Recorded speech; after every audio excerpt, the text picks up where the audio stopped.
Hey, Philip, welcome to the stream. Yeah, I know. It's what has turned into the life of a gamer for me.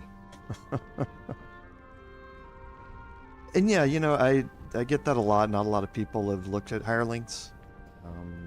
And that's part of the reason why I'm doing it today, but also because I said we're going to start exploring new things with the characters after the first of the year, and this is another big part of that.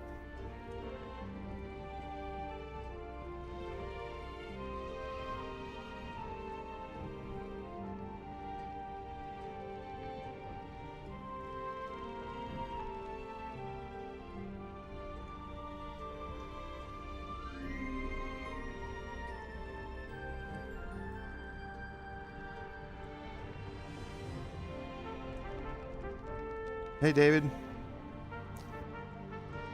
He probably is in your wardrobe in camp.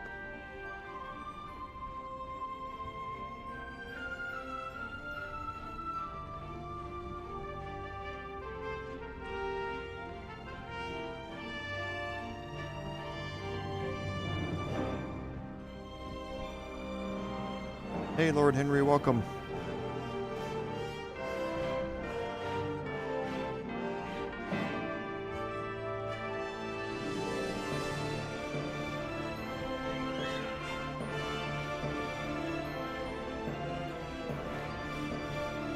Yeah, Philip, if you've been to Moonrise first and you met Marcus at Moonrise, then you know what he's all about, and he will be the one to vouch for you at the gate.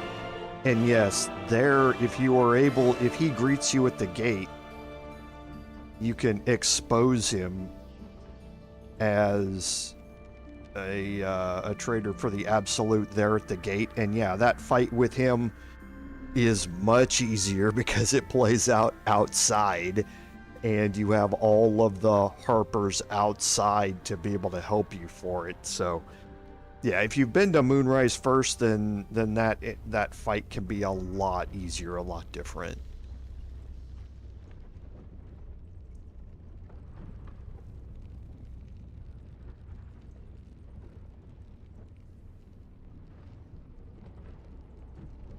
And yeah, David, just check your when you go to camp next time. Just check your map. You'll see an icon for the wardrobe, and you can check and see if they're there.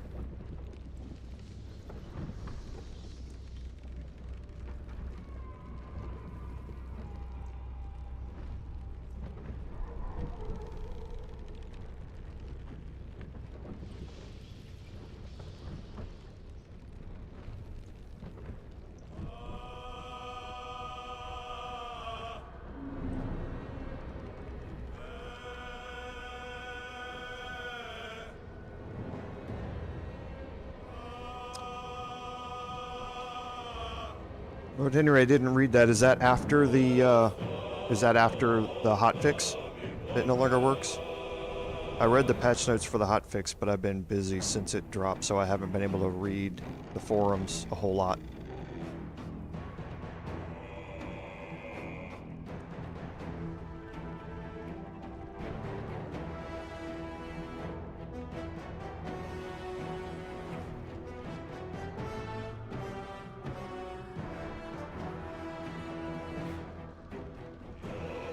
Well, I'm sure they'll get around to hot fixing it pretty quick.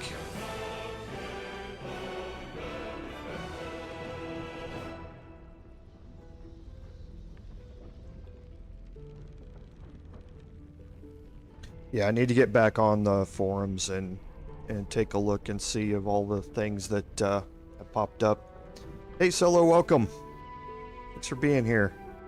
Yeah, we're gonna go over some of the main things in the hotfix during the admin notes when we start. There's actually one thing that pertains to us on this particular playthrough very well. It was kind of a surprise for me because I went back after last week and I went through my previous live streams to find out what had happened, and then when I was researching it some more, I realized what had actually triggered and the bug that had been encountered, and then this hotfix fixed it. So I was a little bummed about that. I was actually going to think about going. It was a long time ago when we encountered the bug, so I was going to have to go back and replay it all since that time until now, which is a lot of content, and I wasn't really wanting to do that, but surprise, surprise, they fixed it here. So we'll talk more about all that when we get into the admin notes. This hot fix made some people like me in this instance really happy. It also upset a lot of people, I'm sure, because of one little line in the hotfix notes. So, like I say, we'll kind of go over it. A lot of people who were taking advantage of things that probably were never intended in the game are a little bit upset.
It's one of those things, you know. It's the age-old debate, David.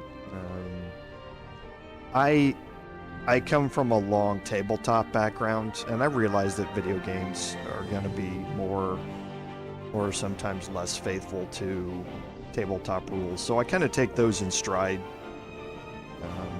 Differences and things that may not be the same. So if they're in the game, normally I take advantage of them unless I feel that it's obviously broken or obviously not intended. And then I don't mind that people, you know, other people do. I just normally don't take advantage of things like that. I'm not normally one to deal with glitches or bugs or unintended things in a game. Because if I come to rely on those things and then they fix them out, it puts me at a handicap when I'm trying to play later on. Like the whole dipping a weapon and it lasted until your long rest thing. You know, people become reliant upon that additional damage that's there, and then they can't overcome it in other ways. So stuff like that was obviously unintended. I tend not to take advantage of to that extent. Now this one little line, it kind of blurs the line between whether it was ever intended or not, but the way in which you accomplished it kind of indicated that it was never intended to be that way. But a lot of people took advantage of it. I saw a lot of YouTube videos about it from content creators explaining to people how to get these items, and they were really good items. And now they're gone. I'm anxious to know if you had already acquired the items, if this took them out of the game, or if you have them, you're just no longer able to get more of them. And like I say, we'll kind of go through that a little bit later on. But yeah, dipping a weapon can be very useful. It was obviously broken a long time ago, before patch 4 maybe, or before maybe patch 5, where you could dip a weapon and it would stay.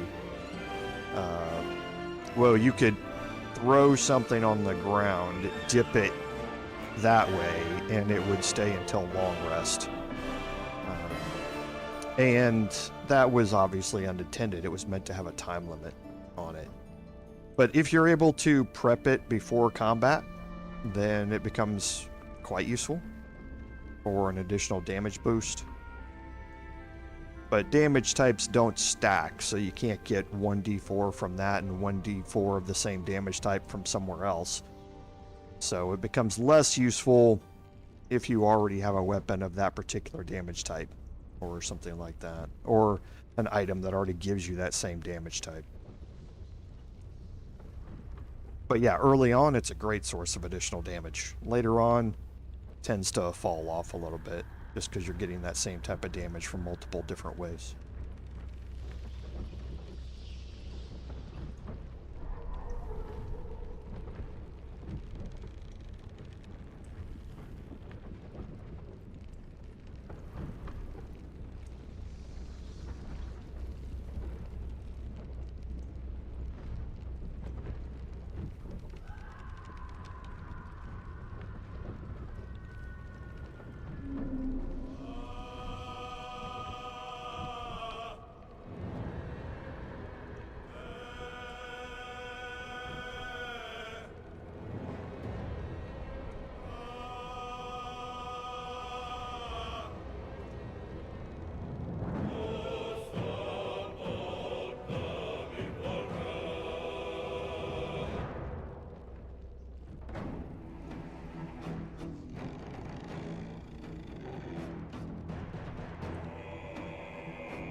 Welcome everyone to today's live stream, episode 27 of our Baldur's Gate 3 Bard gameplay series. I'm Commander Jorval, and I want to thank you for coming along on our journey today.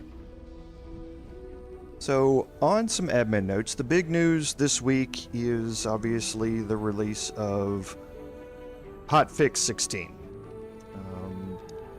Hotfix 16 went live earlier this week, and it falls in line with what Larian had mentioned about them getting back in the swing of things after the start of the new year, taking the first week off, getting back to work and putting out hot fixes and patches. And they've done it again. They've addressed a lot of things here in the patch notes. Now, something a little strange, I can't even find the official patch notes on Larian's website. But they are published out there in a lot of different places. I got them in an email drop. But you can go out there and look at them in a bunch of places. They're not currently posted on the Larian launcher either. I expect that to change as we go through this week, though. But some of the highlights. So there are a couple things that deal with consoles, specifically the cross-save functionality. Because you are able to mod this game with third-party mods, those mods don't work on console. So if you try and load a game cross-save onto a console that had been modded, that was going to cause all sorts of problems with that game. So now those cross-saves no longer sync if they have a mod in them. they no longer cross-save, so they don't even show up in the saved game list, just to avoid all of those issues that went along with it. We're going to talk more about waypoints, but your waypoints are now easier to find, and they're grouped up so that you're able to go to or to know which waypoints go with which different locations throughout the game. There's a bunch of crashes and blockers that they fixed, which is always good. And then they did some balancing, and there's some things in the balancing and the scripting here which specifically deal with Cazador. Cazador is now going to be a much different fight than he used to be.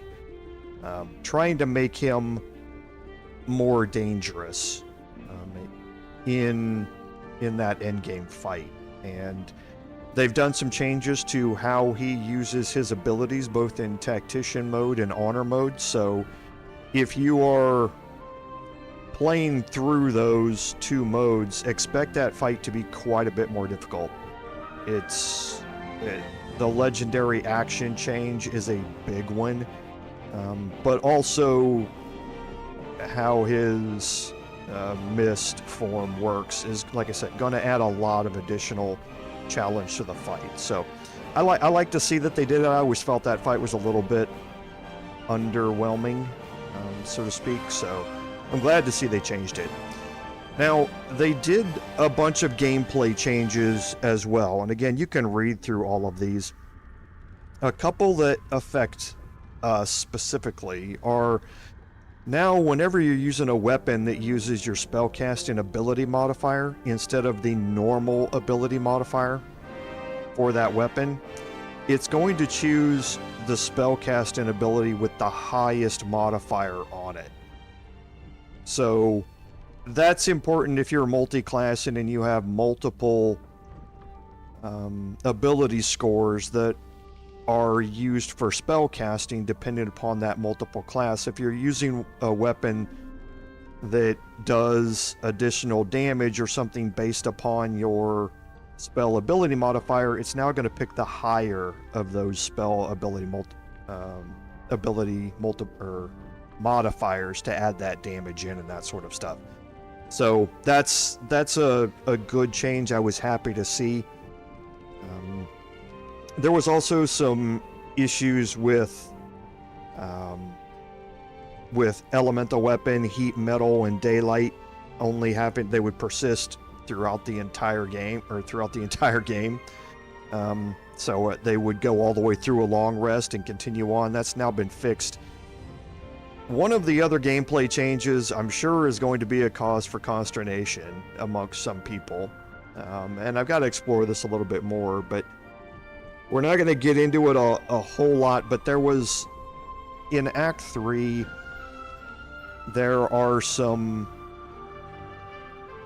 specialty entities that pop up when you do certain actions at a temple. And the fight that ensues with them afterward, after they're dead, you can't loot their bodies. Well, if you took a long rest and came back after that long rest was done, their bodies would be gone, but there would be a loot pouch on the ground, and inside that loot pouch would be their weapons. Now, those weapons, especially one of them, a flail, were a little bit OP. The flail had a trait on it where it was just 100% stun all of the time. So you could literally walk around a battlefield, use an attack, hit somebody, stun them, move to the next enemy, use a second attack, stun them, use action surge, move to a third enemy, stun them, and then use your second attack and stun a fourth one. And then half the battlefield is stunned, and then all of those attacks are going to have advantage and be crits. I mean, it was literally overpowered. And you were never supposed to be able to attain those weapons, but there were a lot of guides online telling people how to do it so that you could. And now that has been patched out. So those no longer appear, and I'm sure that's going to cause some consternation because I think if you, my guess is that if you had already done that process and looted those weapons, you're allowed to keep them. They probably didn't patch them out so that they just disappear from the game is my guess, but I'm going to have to go check it out a little bit more. It's just another one of those things where Larian's going to be correcting some obviously broken mechanics. So that's why I tend not to rely on them very much. The other big thing that affects us in this playthrough specifically here, I'm going to talk about after we get started. So I think I'm going to end the admin notes there. Oh no, one more admin note. For everybody here in the US, stay safe right now. The weather, especially in parts of the country that are not expecting this type of weather over the next 72 to 96 hours, is going to be really bad. It's really bad even in places where they are used to this type of weather. So stay safe during all the freezing temperatures. Make sure you're prepared for power outages and things like that.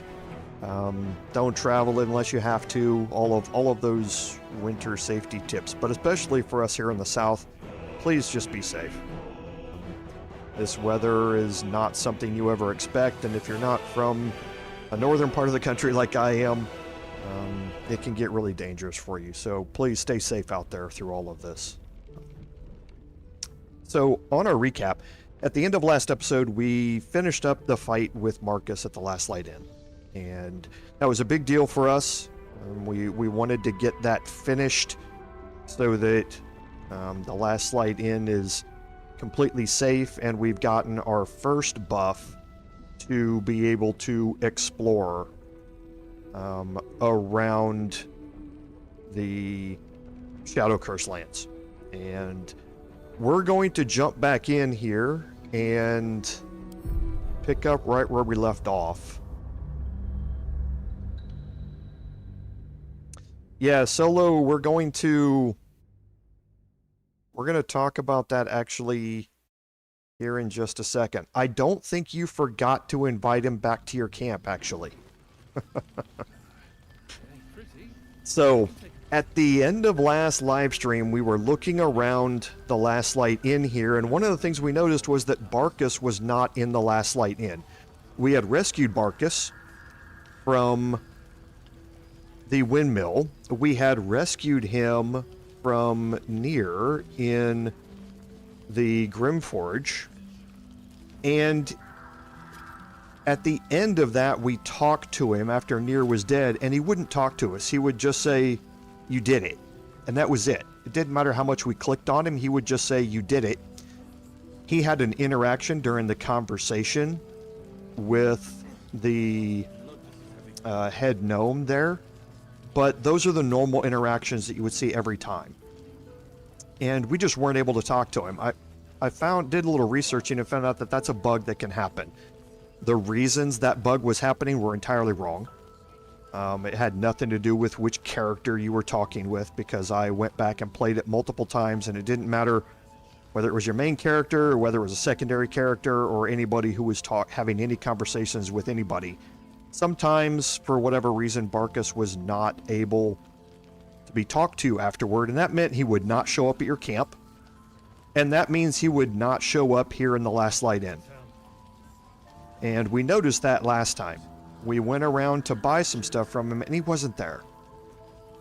Well, as part of Hotfix 16, Larian has fixed that. Best be on my way. Hey, Jerry, welcome to the stream. And there's Barcus. They realized that there was a bug in there, and as part of the flow and scripting items in the patch notes, it says Barcus route should now show up correctly at Last Light Inn if you have saved him from his previous predicaments. So now we have access to Barcus again. I was really upset about this because this was going to possibly affect the build that we're going to look at. But now that he's here, I can have a conversation with him, and that's what we're going to do to start this off. I wonder So how now, Solo, go check. You. Go check and see. I don't know how far you've progressed.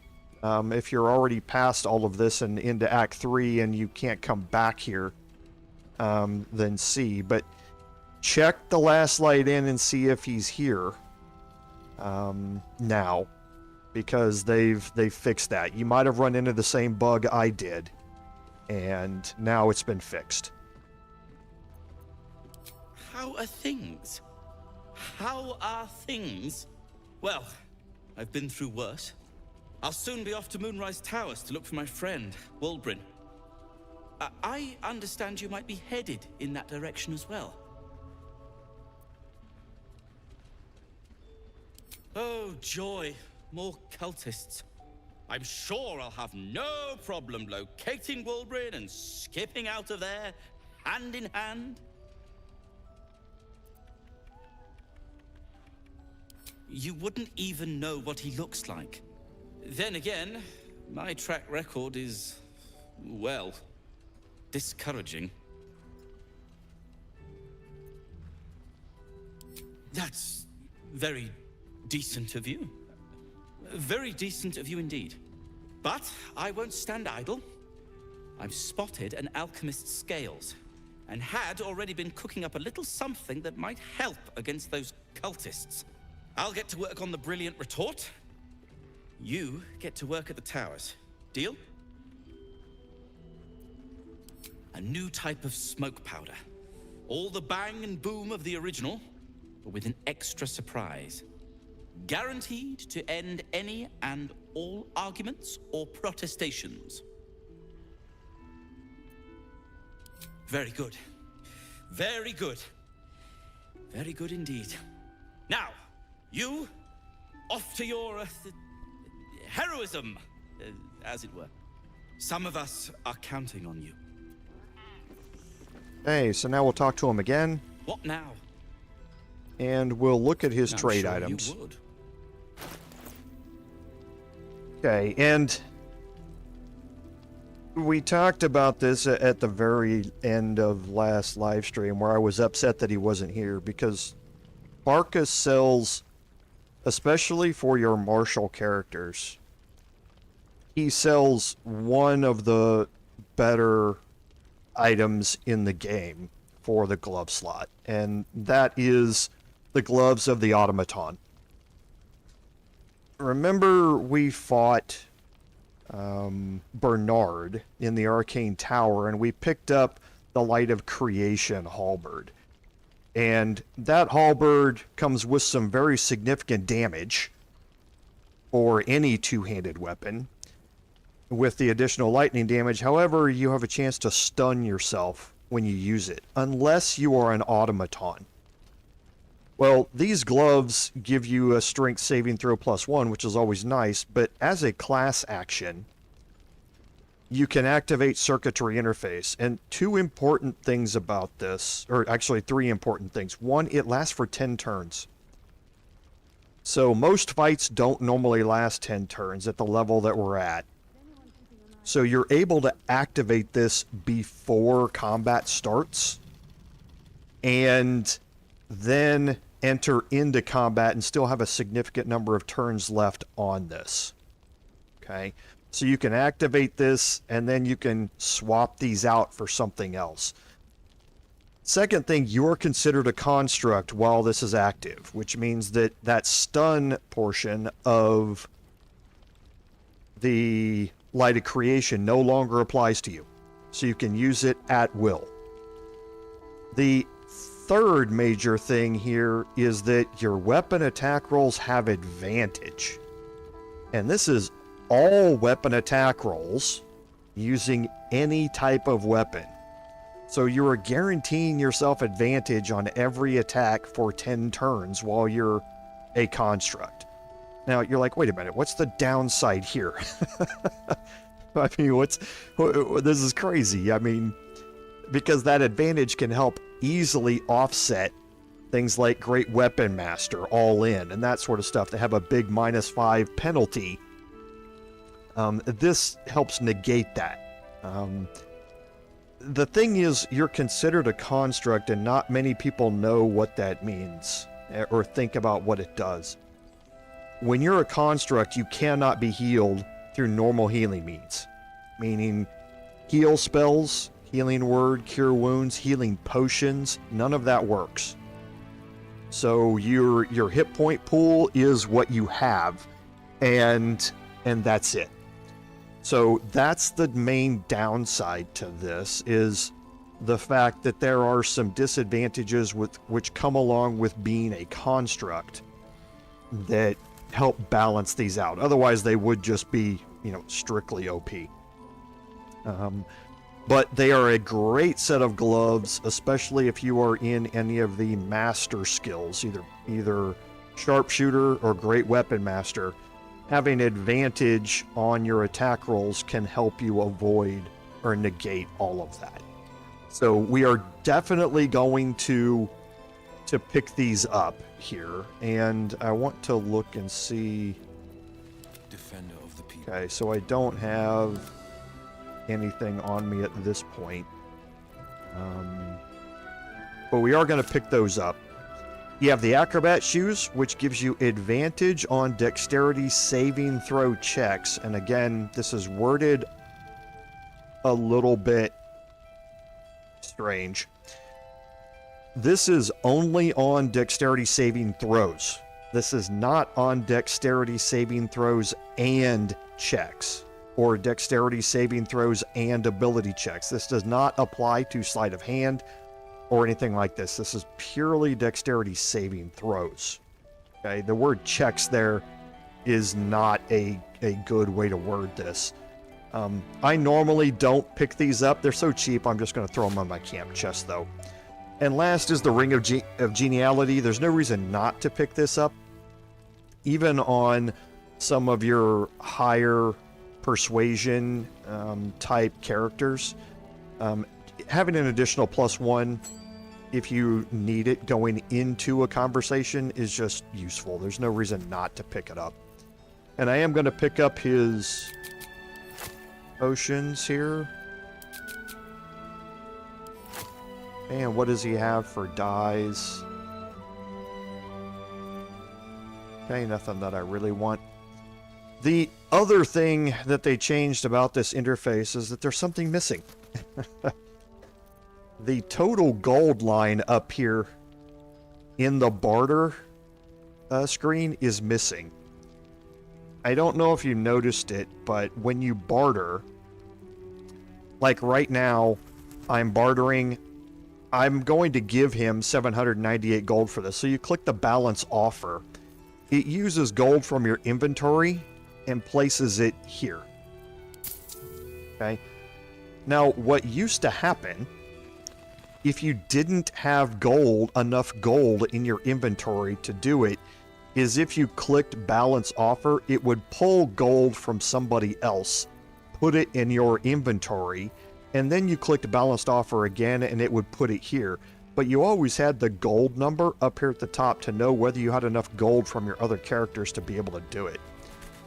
That is now changed. That is now gone, reflecting the fact that your barter here is being done character to character. It's not party to party, so to speak. I don't know if I necessarily like that change, but it is a change that they did in the hotfix. So you'll not see that up there at the top. Your trade window shows it again up here, because your trading is not necessarily being done by any of your particular characters. It's being done by your party as a whole, but the barter is different. So those numbers disappear from both sides. So just something to keep in mind. Let's see what else we have here. The arrows of many targets I'm going to pick up.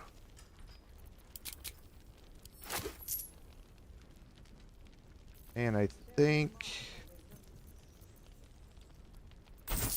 that should be it. Okay. Now, if you're done rifling through my things. Now, the next thing that we're going to do, and I'm encumbered by all this stuff, so we're going to actually put all of these in our camp. We're going to keep the Ring of Geniality here on us. No reason not to carry it around with us at this point. Okay, so we're going to do a couple of things. The first one, we're going to head out here and we're going to deal with our moon lantern.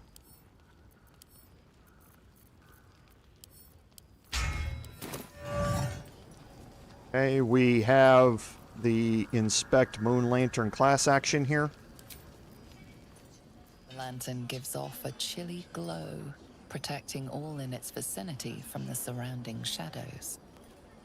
You notice a tiny pixie trapped within. These fey creatures are infamous for their trickery. Sometimes playful, sometimes malicious. Oh, please! Oh, golly me, oh my! You must release me or I'll die. This lantern only lights the way when I am hurting night and day.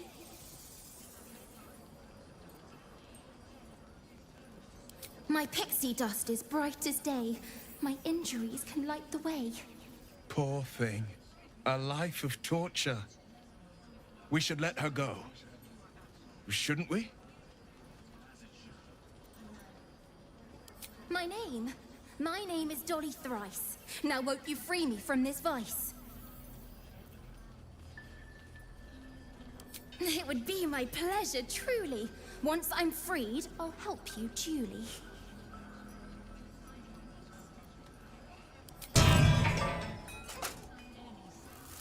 Finally! Been trapped in that coffin with no one but a Mad Rider and my own farts for company. Did me a good turn there, didn't you? What do I owe you? Sure I can, but will I? Yeah, sure, why not? Here, give this bell a shake. Speak the magic words and you'll get what you've earned. Protection from the shadow curse. What more could a dingus want? You're welcome. Okay, so we gained an inspiration for that, but most importantly, we got the Pixie Blessing. We had already picked up the Blessing of Saluna right before the fight with Marcus. Now we picked up the Pixie Blessing, which means that we can go anywhere we want within the Shadow Curse and not be affected by it. So, that precludes the need for us to carry a Moon Lantern.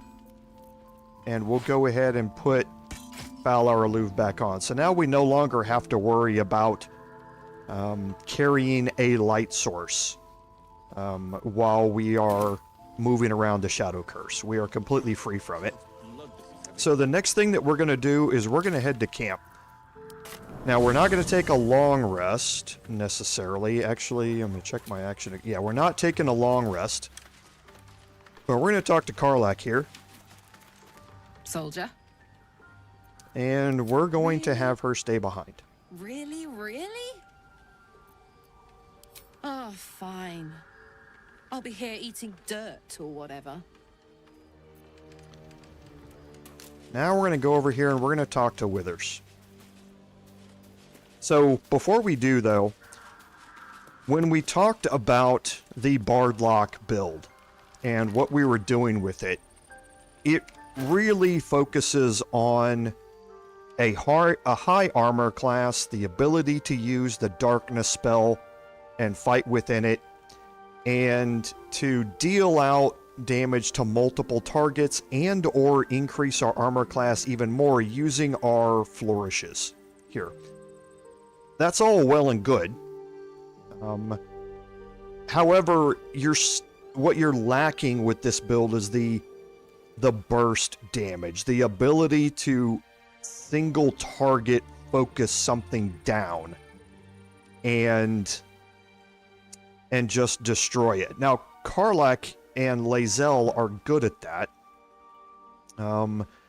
However, there's somebody that's better, or something that's better than that. I could respec either Lae'zel or Karlach to be this, But I tend to respect the overall class choices that go along with the origin characters. I don't tend to take, like, Will and make him a barbarian or something like that. Their classes tend to be intertwined with their origin stories, so I tend, just from a role-playing perspective, to keep those mostly intact. I will multi-class them, of course, but I never tend to get rid of their class entirely. So with that in mind, I'm missing that point damage dealer that, again, can fight with me inside of darkness. And to fix that, we're going to talk to Withers. Spins along as it should. Dost thou require a new ally? Or mayhaps a resurrection instead? And we're going to talk about hirelings. Very well. Choose. Okay, so you have 12 hirelings here that focus around the main classes in the game. So all of the main class choices here in the game are represented by a hireling. The Paladin here is Kurz. He's already half-orc, which is great, because I would have wanted to choose a half-orc Paladin anyway. The one thing that you can't change about any particular character is their race if you go and respec them. So having this already be a half-orc for the Paladin is great. His Paladin choices here, he's got Holy Rebuke, and we're going to look at that here in a second. But for now, you can edit his appearance if you'd like. I tend not to. I just tend to respect the choices that they've made here for how they look. But I'm going to venture forth with Kurz. Okay. So now Kurz automatically gets those same two things that we picked up from the rest of the party. If you Still alive. So that's progress. look at Kurz, you can see he's an Oath of Devotion Paladin. Oath of Devotion right now is good, don't get me wrong. However, there's a very specific part of a class or of a subclass selection here that I am going to focus on with this build, and for that I'm going to have to respec him. So I'm going to have him selected and immediately go back to Withers. Ah, another. Thy name has been recorded. I shall be here in thy camp for whenever thou hast need of my services. And I'm going to have him change my class. As thou desire. And this is going to allow me to respec his level 1 choices. And the main part of that is I'm going with Oath of Vengeance. Now this isn't going to... The reason I'm doing this isn't really going to trigger until later on in my Paladin progression. But now we can look at our abilities. So Charisma is obviously how I'm going to focus him. For the +1, we'll look at this here in a little bit. Wisdom, I always like to be 10 at a minimum. Strength at a 10. And now we get into Constitution and Dexterity. Wisdom's going to be a dump stat. Actually, no, we need to take our Charisma up here. So if you're using up all your skill points, this is what you might end up looking like. And you have a couple of odd numbers here. A 17 and a 13, which is good if you're planning to use the ability score increase. You can up those both to even numbers and gain an additional +1 on Charisma and Dexterity. our feat choices for this, one, are going to be fairly limited, and two, they are already determined for us, and neither one of them is an ability score increase. So for us, getting to 18 and 14 is not an option through ability score increases. So I'm going to drop my charisma to 16. That still gives me the additional +3 for it, and up my use that additional 2 points to up my dexterity to 14, so I can gain the +2 from that. Now that is really mainly for initiative and that sort of stuff. But for me, ability score increase is not going to be an option because, like I say, I'm only going to have access to 2 feats throughout the build of this paladin, and they are both already determined what they are. So ability score increase is not one of them. So you can respec this once you get items later on that have the ability to up some of these scores. You can then come back and respec your numbers once you have those, but for now, this is what I'm going to focus on. My skill proficiencies, it doesn't matter that much. Having insight and athletics, perfectly fine. Lets me avoid getting shoved a little bit with that additional bonus to that. Yeah, where playthroughs collide. The difference is that I'm going to showcase an entirely different paladin here. And this is... I've been wanting... This paladin in tabletop is one that... It doesn't piss off dungeon masters as much as the monk class does. Which just cause DMs to go, I'm tired of all of your monk crap. Going around and stunning everybody and not taking any hits and no fall damage and all that sort of stuff. But it is one that upsets DM's plans for encounters quite a bit. And I'm anxious to try it out here in Baldur's Gate 3 and see how well it works. So now we can go through our level up progression here.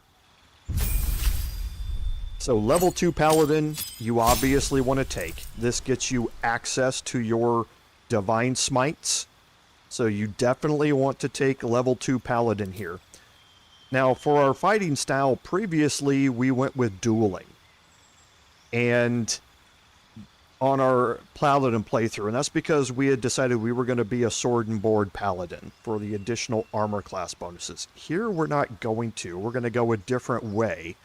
And we're going to be using, I should caveat this, for now, we are definitely going to be using two-handed weapons. We're going to be using a specific type of two-handed weapons. Now, there is one of that specific type of weapons that can be used one-handed with a shield, and it would benefit from dueling. However, I'm pretty sure that one of the main aspects of how I'm going to build this, the +2 damage from dueling does not apply when you try and utilize it. So we're going to look at this in more detail later on when we get into Act 3 and we acquire the weapon that makes this more attractive. But again, I don't think it works right now, but we'll approach it later on. For now, we're going to take Great Weapon Fighting. This is not Great Weapon Master. This is not something like that. This is a purely damaged based thing. So when you're wielding a two-handed melee weapon and you roll a 1 or a 2 on your damage roll, that damage roll gets re-rolled. Okay, so it re-rolls it once, which means if you're re-rolling damage for multiple hits, it's not going to do it more than once. It's only going to do it once. But still, it's a great bonus to have if you're utilizing two-handed weapons for damage dealing anyway. Okay, we talked about defense and protection previously, but Great Weapon Fighting is the way that I'm going to go with this. For our spells, we're again going to go kind of the same way. I'm going to pick up all of my additional smites here. I'm going to pick up Divine Favor, even though I'm probably not going to be focused on it very much, unless, and I'll leave that caveat there. And then for the other, I'm just going to pick up Cure Wounds. Your spells don't matter as much, again, like I've talked about on a Paladin. So for level 3, we are not going to go forward with Paladin. We are instantly going to make a change, and as you probably expect, we're going to go with Warlock. So our cantrips, we're going to get rid of Blade Ward, and we're going to put Minor Illusion in. Now our cantrips are going to be mirroring a lot of what our Bard has, because I want my Paladin and or my Bard to be able to use to do the same things. If one of them is either out of position and is not able to drop Darkness or Minor Illusion, or one of them gets hit and loses their concentration, I would prefer the other one to be able to immediately drop it again. So the spell selections may seem like I'm doubling up, however, especially later on when you get into the later acts, there's so many bonuses that enemies have to hit that even high armor classes, you're going to be getting hit sometimes. And I'd prefer not to get into trouble because I'm solely focused on trying to keep Darkness up and it goes down. So for our subclass here, we're going to go with the Great Old One, and we are specifically going with this again for Mortal Reminder.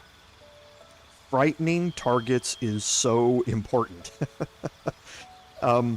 Frighten is just such an amazing ability, and having both my Bard and my Paladin fighting side by side inside of Darkness, being able to frighten multiple targets around them when they land crits is going to be extraordinarily helpful. So again, I'm combining these two classes together, fighting belt buckle to belt buckle with each other in a group of enemies is the intent here. Now for spells, again, I don't need either one of these because I don't want to be concentrating very much if I need to. So I'm not going to be focusing on spells that need my concentration, with the exception of now Hex here. Again, I'm going to concentrate on, hopefully, having my Bard maintain the concentration spells. That's going to allow me to get additional damage dealing options here as we go. Now, he's going to pick up a helmet for now that's going to give him Hunter's Mark. So he's going to be focused on that for now, but having the ability to later on, once we get out of this act, to change his helmet out and lose Hunter's Mark and replace it with Hex against things which are going to be more susceptible to necrotic damage, where most enemies here in Act 2 are not, can be useful. So I'm going to pick up Hex here, and for the rest of it, Hellish Rebuke is certainly a way to go. The Arms of Hadar is certainly another way to go. I'm going to go with Hellish Rebuke here.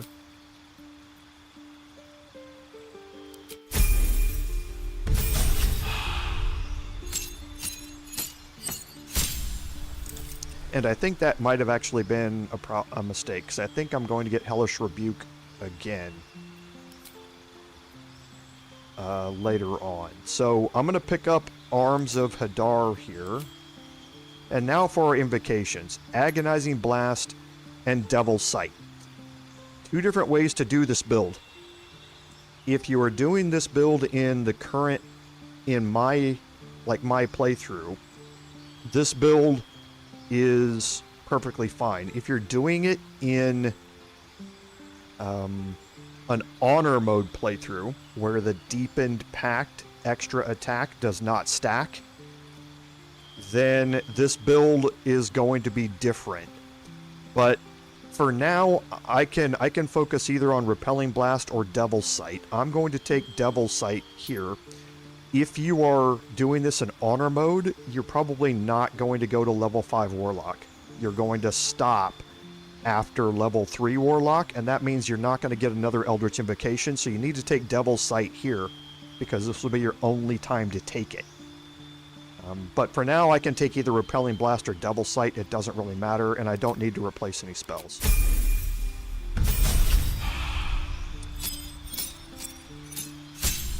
So for Warlock level 3, here for our spell list, we're going to take Darkness again. And again, this is because I want to have a backup to Darkness just in case it drops on my Bard. I can then possibly recast it with my Paladin and get that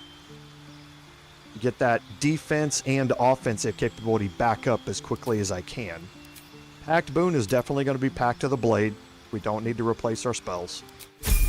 And now here's where things would change if you are going to be playing this as Honor Mode. If you're in Honor Mode, like I said, the Deepened Pact extra attack from Pact to the Blade does not stack with extra attack that you get from Paladin. So there's no real reason to go to level 5 Warlock to get it at that point. Your better options would either be a 3 Warlock 9 Paladin, where you pick up Haste as a spell at level 9 Paladin, or going 3 Warlock 7 Paladin and 2 Fighter so that you gain Action Surge as an ability. In Honor Mode, your Paladin, like I say, they've specifically taken out that stacking ability, which in tabletop was never there. It never stacked. But it was in the game, and it's something that they've tend to realize a lot of people made their builds around, and they weren't going to gimp it in the normal playthroughs. But in Honor Mode, you probably don't want to take another 2 levels in Warlock here. I'm going to, and here I'm going to take Mage Hand. For my spells, it doesn't matter as much. Again, however, later on we're going to have Misty Step available to us. So what you're doing for the rest of these, I'm just going to focus on probably Shatter here as far as this goes. I love Enthrall.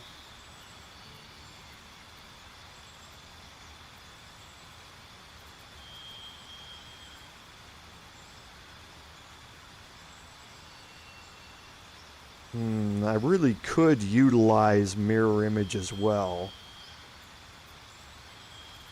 but I think I'm going to stick with Shatter. Now for my feet, again, with this build, I'm going to have access to only 2 feats. I'm taking 5 levels in Warlock and 7 levels in Paladin, which means I'm not going to get 2 feats out of Paladin. I'm only going to get 1. And I'm only going to get this 1 feat out of Warlock. So I have 2 feats to choose from here. And the first one, as some of you have probably already figured out, first one I'm going to pick here is Sentinel. Now, this feat on its own is okay. It allows you to, when an enemy attacks an ally, and that enemy is within range of your melee attack, you can use your reaction to make a weapon attack against that enemy. Now, when you're in combat, a lot of times your reaction can go unused. And being able to utilize that reaction in combat to do some additional damage can be incredibly important as an additional damage source. That's why Hellish Rebuke is there, because you can utilize that as a reaction. However, that also uses a spell slot. And as a Paladin, you want to be utilizing your spell slots for Divine Smites more than anything else. This allows me to use my reaction in and of itself, and just my reaction, to do a full weapon attack against that enemy. Now, it's important that your ally that's being targeted by that enemy cannot have the Sentinel feat. You can't have 2 Sentinels standing right next to each other, just opportunity or reaction attacking your enemy back and forth over and over and over again. That would be, again, an abuse of the mechanic. So my Bard does not have the Sentinel feat, so if my Bard and my Paladin are standing side by side in darkness fighting, whenever my Bard gets attacked, my Sentinel ability can trigger and my Paladin can make a weapon attack against that enemy as well, which basically is giving me a free additional attack. Doesn't use my bonus action. It uses my reaction to do it. So at the end of this, you're going to see that I have extra attack from Paladin. I have the extra attack from Warlock. I have a reaction attack if Sentinel triggers, and I have a bonus action attack from something else that we're going to see later on that pairs with Sentinel. Now, whether you take Sentinel and the other feat, which one you take first, I think you need to take Sentinel first, just for the damage boost here at this particular point in the game. We're only level 7. You won't get that additional feat until level 9. And I think having the additional bonus damage from a full weapon attack using your reaction is probably going to be better than having the bonus action smaller damage attack from the other feat. The other class, and that's the Sentinel Vengeance class feature. The second class feature is Snare. When you hit an enemy with an opportunity attack, it can't move. And that means that if an enemy is in combat with you and it tries to move away from you, you hit it with your opportunity attack, it's stuck. It can't get away from you. So if an enemy tries to run past you, kind of like Marcus did in that fight to go attack Shadowheart, we would get an opportunity attack against him. If we land, Marcus is stuck in place. We are, as the Sentinel, we are the wall that stops all enemies from getting past us. Okay. The last feature is Opportunity Advantage. Since you're getting an opportunity attack here to stop them from moving, you also gain advantage on that opportunity attack, which is going to almost guarantee that your opportunity attack hits.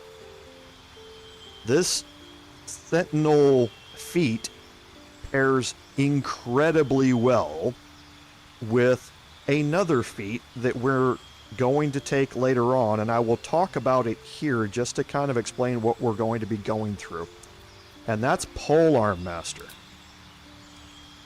Polearm Master specifically is meant for glaives, halberds, quarterstaffs, or spears in Baldur's Gate 3. As Polearm Master, when you attack with a polearm and you land that attack, you can use your bonus action to attack with the butt of your weapon. Now, the butt of your weapon means that you're going to deal an additional 1d4. You can deal an additional 1d4 bludgeoning damage. And you're like, well, that doesn't seem all that great. However, there is something else that can stack with that bonus attack, and that is Divine Smite. So you can add your Divine Smite damage to your bonus attack damage, and 1d4 now turns into a whole lot more. The other thing about glaives, halberds, quarterstaffs, or spears is that some of them have extra reach, which means that it's not just the 3 meters around you in which you are going to be able to generate opportunity attacks. It's a much larger distance. It's 4.5 meters. So now you're able to, enemies that try and move past you have to move a lot farther around you not to invoke an opportunity attack, and you have much more opportunity to invoke those attacks when they come in. The second thing with Polearm Masters, you can make an opportunity attack when a target comes within range. Now with Sentinel, remember, you have advantage on opportunity attacks. If you land an opportunity attack, they can't move anymore. And now when an enemy comes at you, as soon as they get within range of your polearm, you can make an opportunity attack against them. So now an enemy comes at me, as soon as they get within that extended range, I can make an opportunity attack with advantage that's going to stick them in place. They are outside of their normal melee range with normal 3-meter melee weapons. They can't attack me. They are stuck at the extended reach of my halberd or glaive, and I can attack them, but they can't attack me when they do that. So it's a way to, again, pair up with Sentinel to be the I'm going to stop all enemies in their tracks right near me type of things, and also get damage against those enemies while they're coming towards me and stop them from attacking me on their turn. Now this is an opportunity attack, which is again a reaction, so I'm only going to be able to use these once per turn as they pair up with each other. But again, on that first turn, being able to negate damage and stop enemies far away from you can be incredibly useful. So Polearm Master and Sentinel, they mesh with each other hand in hand, and these are the two feats that we're going to take. Like I said, I'm going to start with Sentinel here. I'm only going to have access to one other feat. So at level 9, when we get to level 4 Paladin, we are going to be taking Polearm Master. Okay. But for now, Sentinel.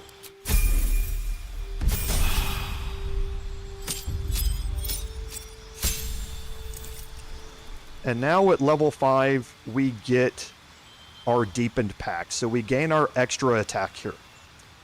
So this is incredibly important for us to gain.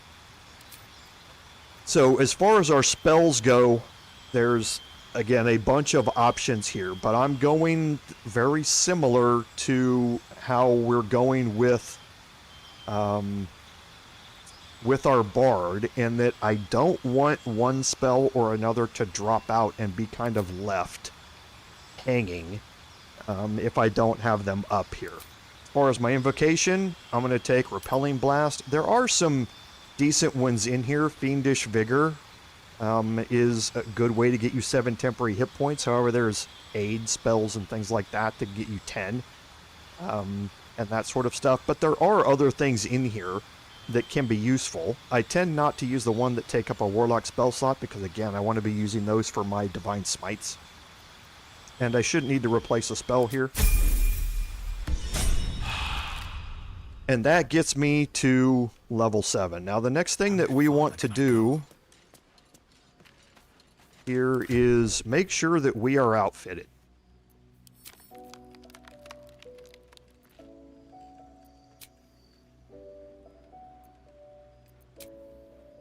Okay, and I'm not able to drag this out of the way for some reason. Okay, there it goes. I guess it's just these little, just these little sections of bar. You see how the icon changes just for one little section there and nowhere else. So yeah, just a tiny little section there. You can drag it around. So I'm going to go to Lae'zel here. We're going to start swapping out armor pieces. Now, like I said, the Grimskull Helm is going to give me access to Hunter's Mark.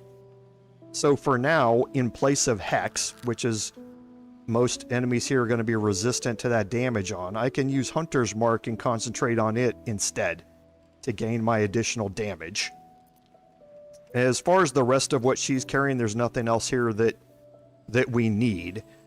However, we're going to come back to the Soulbreaker Greatsword here in a little bit. and that's simply because of the Soul Breaker ability, which is going to be very useful for one specific encounter later on, but we'll come back and deal with that a little bit later. So then for Karlach, we can look at some of the other things here. So the Flawed Helldust Gloves are giving me 1d4 fire damage, straight up as an addition. The Disintegrating Nightwalkers allow me to cast Misty Step, which, again, useful. Crusher's Ring giving me 3 meters of movement speed is useful now. Later on, there's again going to be something that comes along with Oath of Vengeance specifically that is going to make this less useful. But for now, I'll take it over. I'm going to move the Caustic Band. That's just a straight another +2 acid damage. The Amulet of the Unworthy is fine for now as well. I shouldn't need the Gloves of the Growling Underdark because I'm getting advantage from just being in darkness. I can't double up on my advantage by being surrounded by a bunch of enemies, which I will be. So I shouldn't need this in my build for my Paladin. As far as the shields go, I'm just going to move over a couple of things just so I have a sword and board option to up my armor class by another 2 if need be. And as far as the rest of this, I am going to take the Exterminator's Axe, and I am going to take the Susser Greatsword. The only other things I'm going to take are the potions. Wonder why those weren't stacked. Interesting. I'll take the antidote and the poisons. I'll sell off the Great Club, this half plate, and I am going to take the Light of Creation. Okay, so the Light of Creation here, if I equip it, look at all the damage numbers. The Light of Creation at this point starts to rival any other weapon that I have. So the Everburn Blade is now completely outclassed by the Light of Creation. The only things that aren't are going to be some of the, at this point in the game anyway, are some of the weapons that are specific to a racial type or something like that. And that's specifically when you look at the Soulbreaker Greatsword. If you're a Githyanki, you get that additional 1d4 psychic damage, and then you can stack the acid and you can stack the fire on top of it. So the Soulbreaker Greatsword is going to outclass this, not by very much. At the end of the day, I think it's only 1 damage point, or no, 2 damage points maximum at the end of the day. But the Light of Creation here can be used by anybody as long as they have the Gloves of the Automaton. And it's that 1d6, not 1d4 additional lightning damage that really makes the Light of Creation excel. The other thing is that the Light of Creation is a polearm. It's a halberd with extra reach. So now, once I get the Polearm Master feat, that applies to the Light of Creation. Okay. Now, other things like the Exterminator Axe, it doesn't apply to it. Okay. That's a two-handed weapon, but it is not a polearm. So that doesn't necessarily, or that will not apply with Polearm Master. However, Sentinel does apply to it. Okay, so that's the reason that I'm taking Sentinel first, is because it applies to a greater variety of weapons until I get to the point where Polearm Master is going to give me all the advantages that go with it. at the same time. Okay, so the Exterminator's Axe here gains that additional 1d6 fire damage in a very conditional part, and that is plants, insects, or small creatures. We definitely want to have this with us as we go through what we're going to be seeing today, because we are going to need it. Okay. So that gets us pretty well outfitted, except we need to go to our traveler's chest.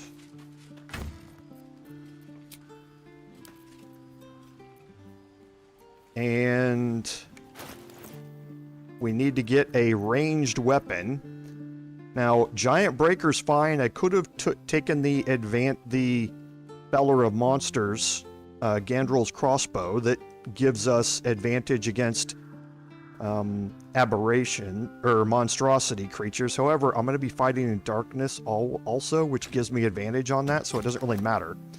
So taking the Giant Breaker here is perfectly fine. You can take Herald as well to bane a target for 2 turns. That's perfectly fine as well. Now, in here, again, the other polearms that we have, spears are polearms here. These do not have extra reach, which is different from something like a halberd, which has extra reach. However, spears do work. Spears are versatile, and they work with shields.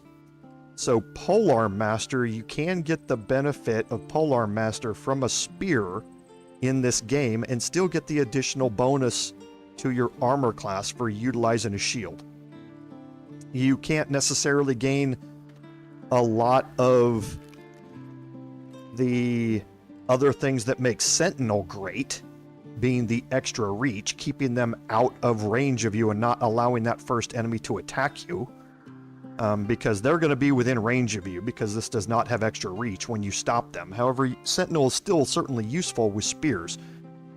But since it does apply, Polearm Master does apply to spears, keep these in the back of your mind, because they are certainly useful. We're going to pick out the Vision of the Absolute here. I can't remember what we have and have not done here in this playthrough, honestly. So I'm going to pick this out for now, just in case I'm misremembering. As far as the rest of this go, we've got all of our armor here that we need. We need one other thing, though, and that is the gloves of the automaton. Okay. We're going to, again, keep these equipped. For now, we lose the fire damage that goes along with the flawed Helldos gloves, but we can utilize these to trigger circuitry interface and then take them off and swap them out while circuitry interface is running. Still breathing, despite everything. So now all we're going to do is leave camp. And we're pretty much set up on how we want our party to be through this point. All right. So honestly, I can't remember what we've done. Dual wield the sausage. That is true.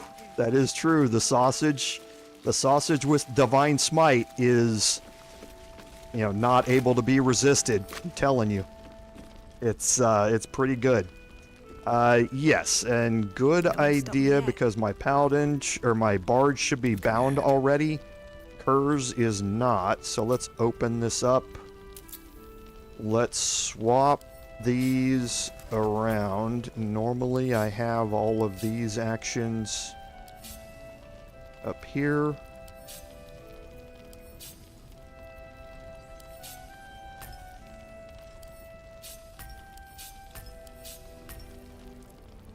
Okay, we'll move this back. I normally have all of my smites in here together.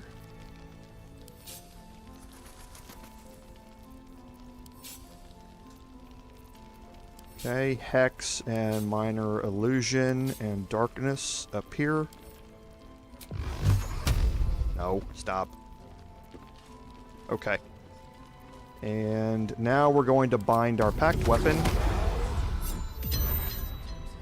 So now we're getting the charisma-based damage off of Light of Creation, which previously it was getting strength-based damage.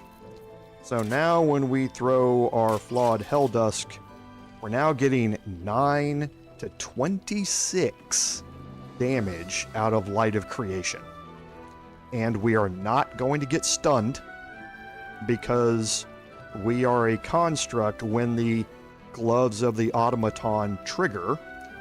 Plus, we are always gaining advantage on our attack, and being resistant to lightning damage is a great bonus. Okay. So, even by itself, without the Flawed Helldusk gloves, 8 to 22, that 8 as a minimum is great. A lot of times you see 5s and 6s, having 8 as a minimum is great. And remember, we get to re-roll our 1s and 2s on our damage rolls. So we're never going to be rolling 8 that first time. We're always going to be rolling at least 10 on our damage for that. Looking ahead. Okay, so thank you for that, Lord Henry. Yeah, it's the hotbar lock. Once you've unlocked it, you can drag them all around. And then you can lock it after you're done. It's per character as well. So my bard needs 4 high because of all the additional actions that are here. Most everybody else is okay with 3. Shadowheart could probably use 4 as well because of all her additional spells that she's picked up. What to do? Shouldn't have wished. Okay, so I honestly can't remember what I have done and not done in here since we got in the fight. So we talked to Barcus, which was good. Time to press ahead. Let's go. I can't remember if we spoke with the dead on Marcus or not. Have to keep pushing.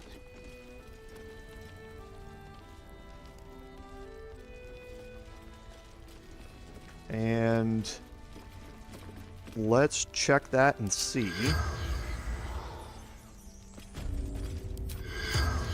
Corpse 2 damaged.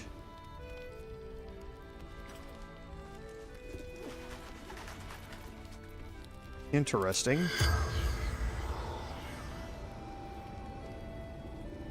Yeah, that's what I thought. I don't think it's got some weird things happening here.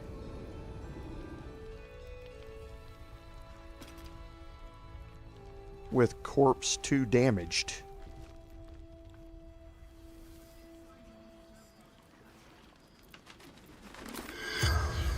Okay.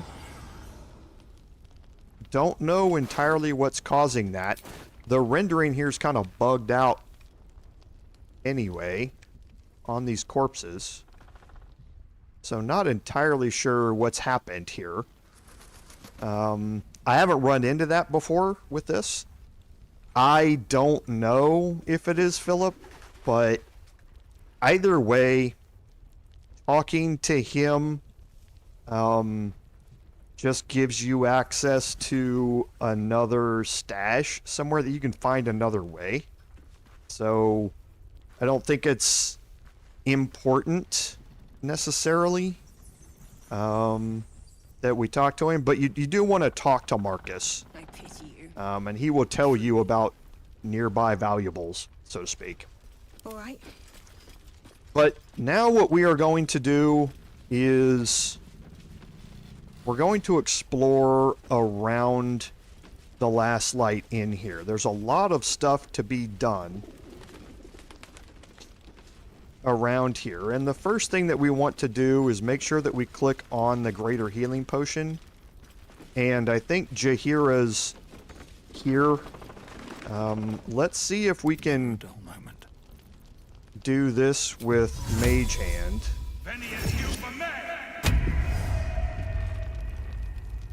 Now, Marcus got killed. It was the winged horrors that killed her.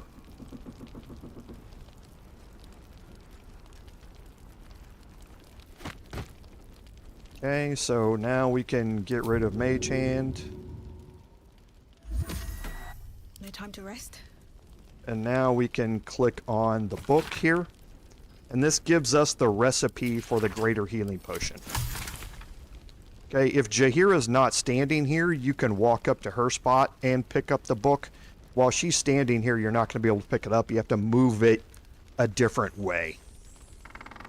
So, but yeah, Jerry, he died. We killed him as the winged horrors that we couldn't kill in time. So, yeah, no worries.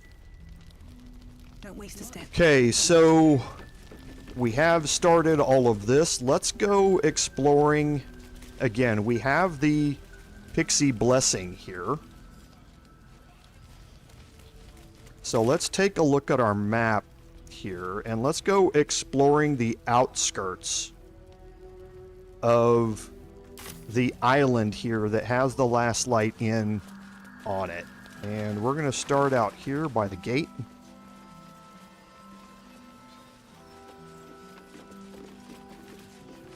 Okay, and I definitely want to have...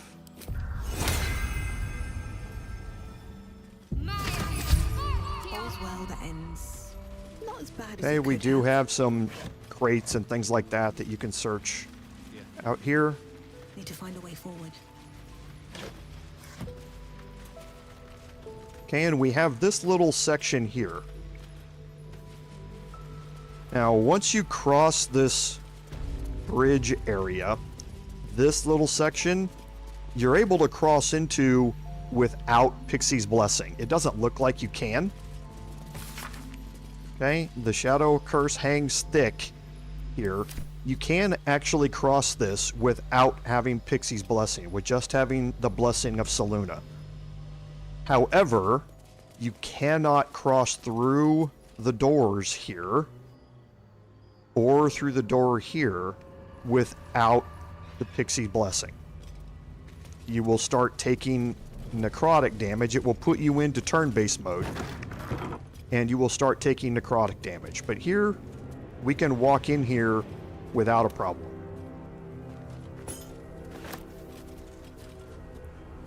Okay, now in here's an opulent chest. And we can swap out our rings here. Wonder what's past this. It's a DC 16 here.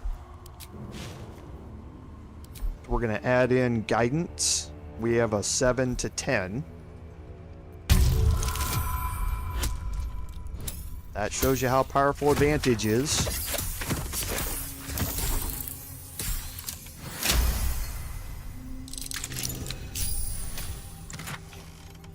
Okay, and here you have the penumbral armor. So while you're obscured, the wearer gains a +3 bonus to stealth checks. This armor is, it's great for what it does, and what it does can be seriously abused. Stealth, the most common time that you're going to get stealth checks are when you attack an enemy and you have to pass a stealth check to determine whether or not you enter combat or are seen. Now, one of the ways that this comes into, that I've seen this come into play on YouTube videos, is when you cast Greater Invisibility. With Greater Invisibility, you can stay invisible even when you make an attack.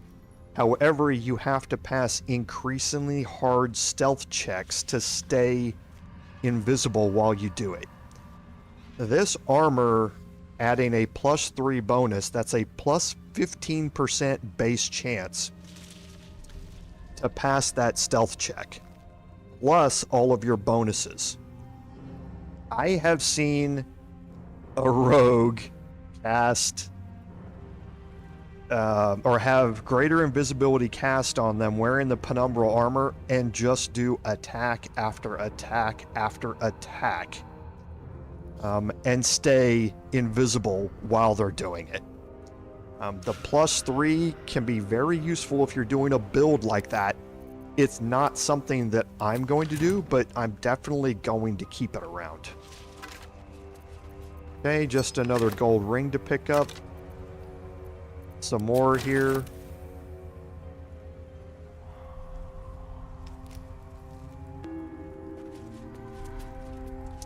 Okay, and outside here we have a rustic chest. Greater healing potion, always good. More silver items, which again you can sell.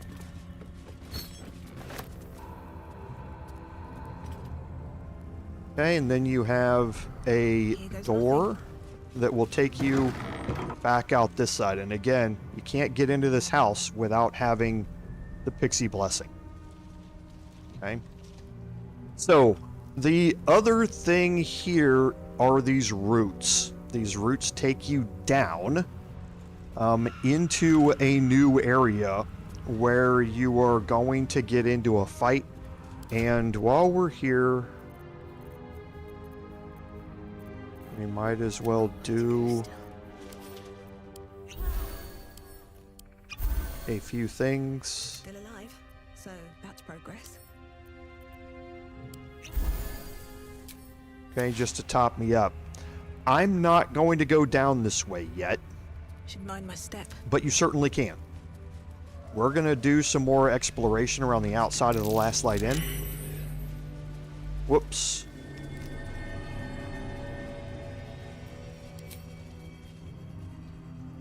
Okay, so we succeeded.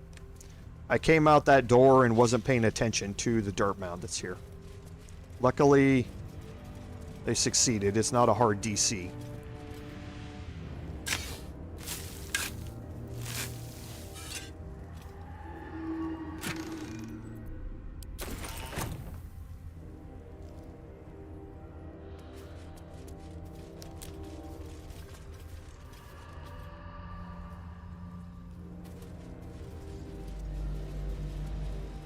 Okay, so we're going to head back up here and we're going to continue on around the outside of the inn here.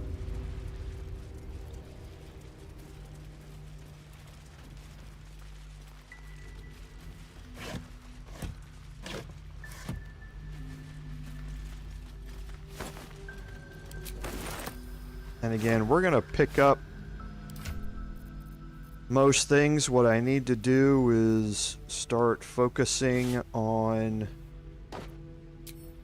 the other people searching these things. So I'll send them to my Paladin for now to carry until he's full. Got to get used to seeing his name. Sure, Jerry, I can. This vessel is at thy disposal. Do what thou wilt. This soul remembers its invective, but remembers not its tongue. Though spoken with a different voice, you recognize the eloquent drawl of Withers, the wraith that summoned the Hireling. They are but echoes. They recall not a manner of speech. Thus, I lent them my rhetoric.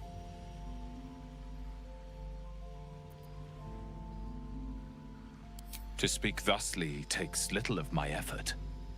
Besides, what better use is there of time than discourse?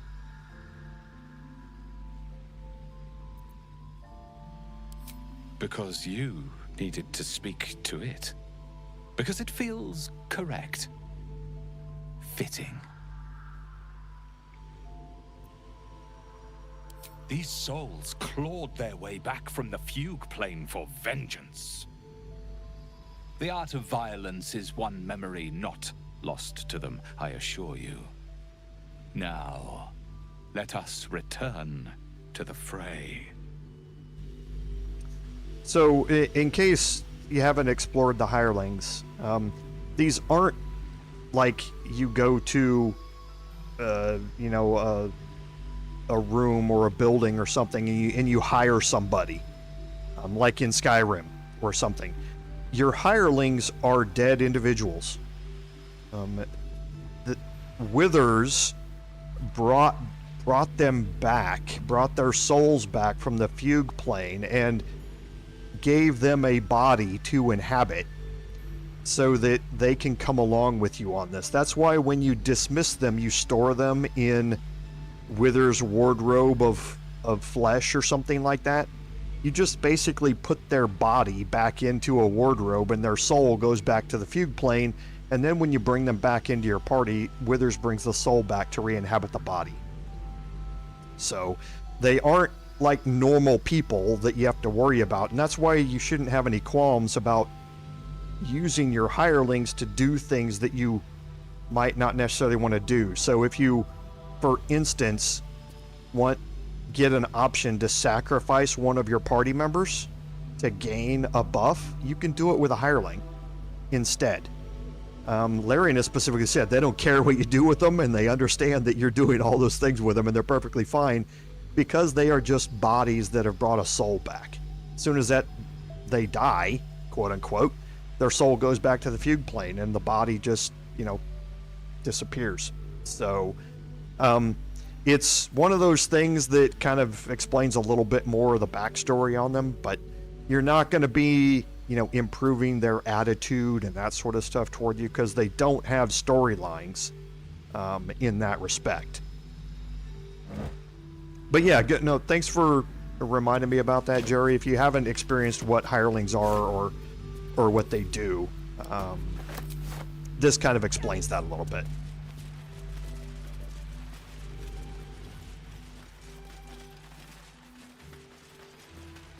Okay, so we have Bex here. Please, I just want to be alone. Gone? Cultists. It was so dark. I didn't realize until the children started screaming. They rounded us up. Cut us up. Said they were taking whoever could still walk to Moonrise Towers. I managed to get away. But my love, Dennis.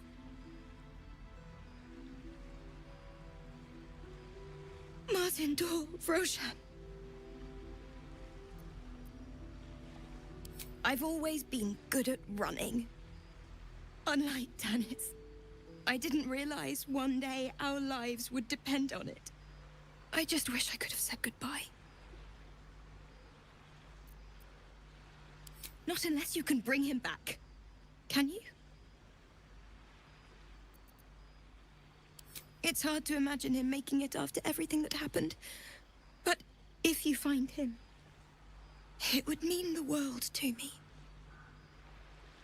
Okay, so she just advances the Find the Tieflings quest. Hey, Ostamura. Hey, Mean Deed. Yeah, I wanted a Paladin because, again, I wanted to explore a Paladin subclass that's different, entirely different from the Paladin that I'm playing in the Paladin playthrough. I also wanted somebody who could stand in darkness with Devil Sight and fight side by side with me with my Bard. My Bard is great at absorbing damage with its really high armor class. I wanted to be able to have somebody could stand side by side with me and dish out damage that my Paladin might not be able to dish out the same amount of. And the feat selections I'm making with my Paladin with Polearm Master Sentinel are going to synergize very well with that type of playstyle. So I wanted to showcase another way to build and play a Paladin. Again, that's one that's quite popular in tabletop, but also in a way that synergizes very well with the playstyle I've chosen for my Bard. So now, out here, we are familiar with this area from the end of the Paladin live stream. Okay, we're going to... Can't afford to stay idle.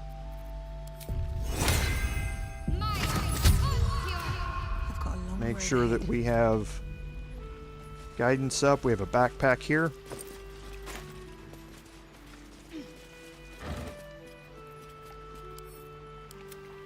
Send off all the fish to camp. Curious. What's that? Okay, there's another dirt mound over here we'll look at in a second. Still waiting for them to implement fishing. Constant source of questions on the forums. What can I and can I not do with a fishing pole? Oil of Bane, the Elixir of Hill Giant Strength is very nice.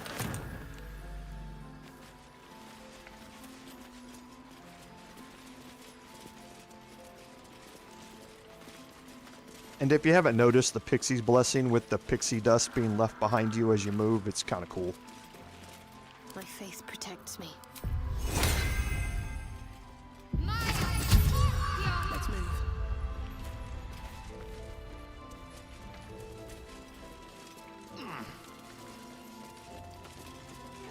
Victims of the shadow curse.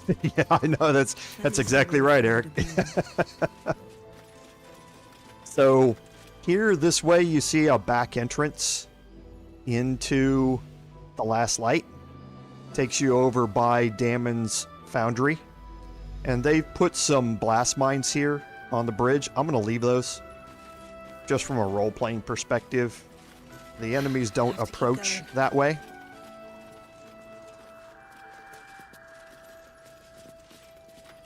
But again, here I'm actually going to break my group.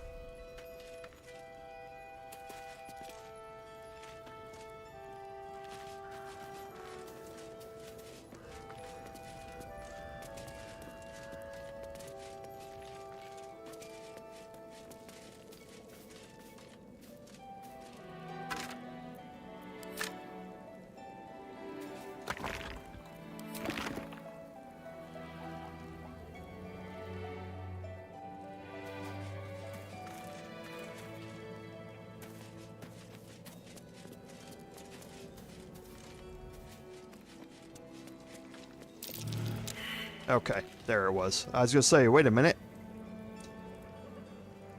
So, we'll head back Wits here. and blades always sharp.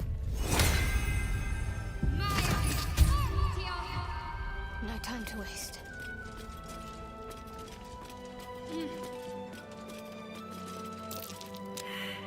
Okay, critical fail. Thank you. Didn't need that.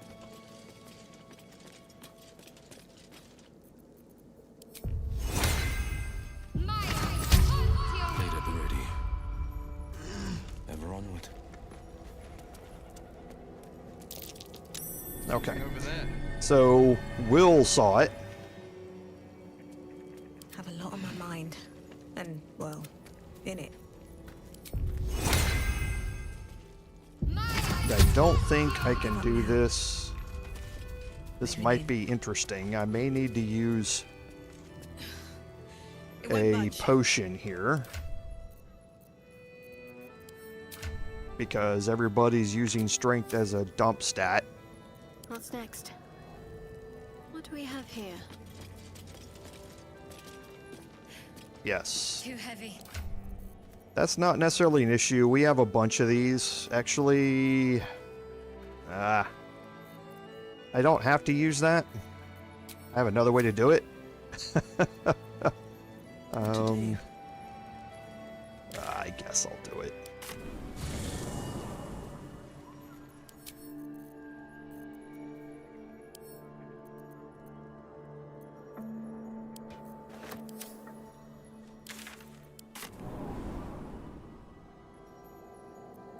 Whatever comes, I'm ready.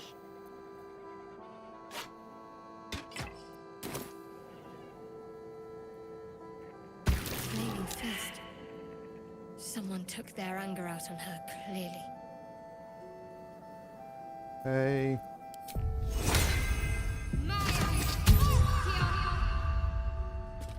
Let's get going. Wonder if the gods are watching me. What's that? Okay, so you can get the Shield of Scorching Reprisal. So, regular shield, it does shield bash, which is when you get hit with a melee attack, you can use your reaction to knock it prone. They have a dexterity saving throw that they can use to pass it. It also has the Blazing Retaliation class action. So, once per short rest, you can activate this as a bonus action, and you can increase your armor class by 1, and then any attackers who miss you with an attack are going to get hit by 1d6 fire damage. Now again, 1d6, which is nice, and it just takes a bonus action to activate it. So I'm going to move this over to Curse. No reason not to. So I have that option there. Now there are other things you can do with this. I mean, for instance, the glowing shield here, don't necessarily need that on Shadowheart. I could do it with her. However, this, I'm going to keep this for now. There are better shields later on. However, with me not having Polearm Master, I'm not necessarily stuck on the Light of Creation. There are other things, especially packed single-handed weapons I can do, as we've seen with our Paladin with the Charge-Bound Warhammer, which can get me a whole lot of damage and also allow me to use a shield, and this would be a good shield to be able to use with that. So the Safeguard Shield I can now throw off into camp and not worry about it as much. Is that blood? No, never mind. Very well.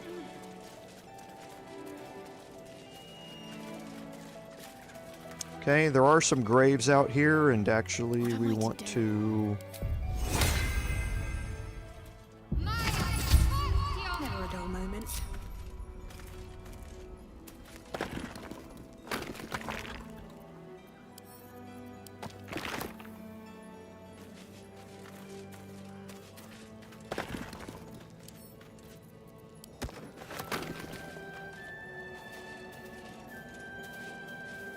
Go up here, pick up the 2 weave moss.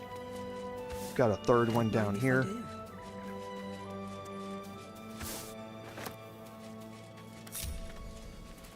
Okay, now we've fully explored all of this. We're going to be coming back here, obviously. A little bit later on.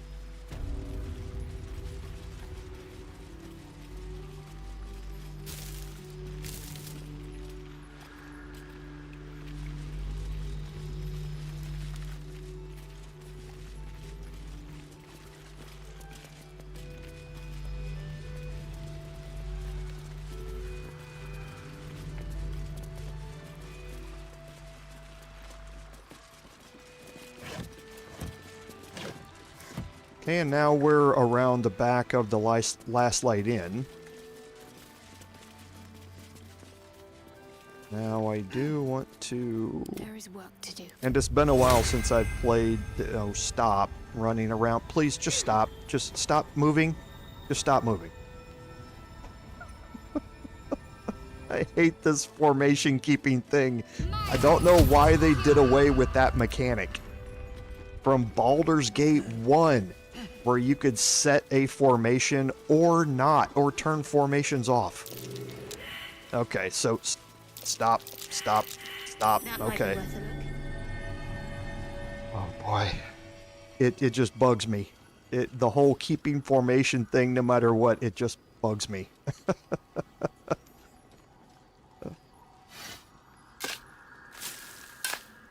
There was a toggleable thing. You could put them in a line, you could put them in an echelon, you could put them in a circle, you could put them in a whole bunch of stuff, or you could turn it off.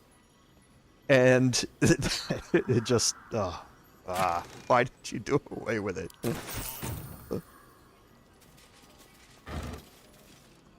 Yes, it drives me crazy. That's still one. I've talked about how bad the pathing is in this game. I've talked about it multiple times. This is just another one of those instances where they had a way 22 years ago to set a better way for your characters to stay with you when you moved, and they got rid of it. I have no idea why. They just see there my bard goes. Just my bard's just dancing. They're just they're just dancing. See, they can't stop. Can't stop, won't stop. Just oh. I just have to laugh at it because it is so... It's so ludicrous. I just have to laugh at it. Yes, there are a lot of times where staying in this dumb diamond formation would make no sense. And when your characters try and do it, they will end up walking through lava, or they will walk into a detection cone, or they will walk into any of a dozen other places you don't want them to be. And you should have been able to adjust that. Like I say, there was a great way to do it 20 years ago, and Larian decided to forego it here, and it drives me nuts. Alright, rant over. I apologize.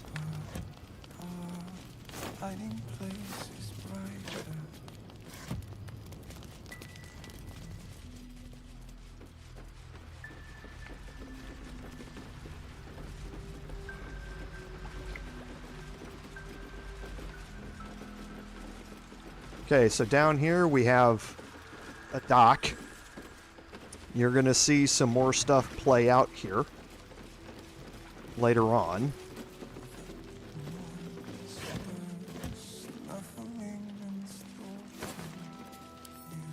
And again, you see me looting everything here.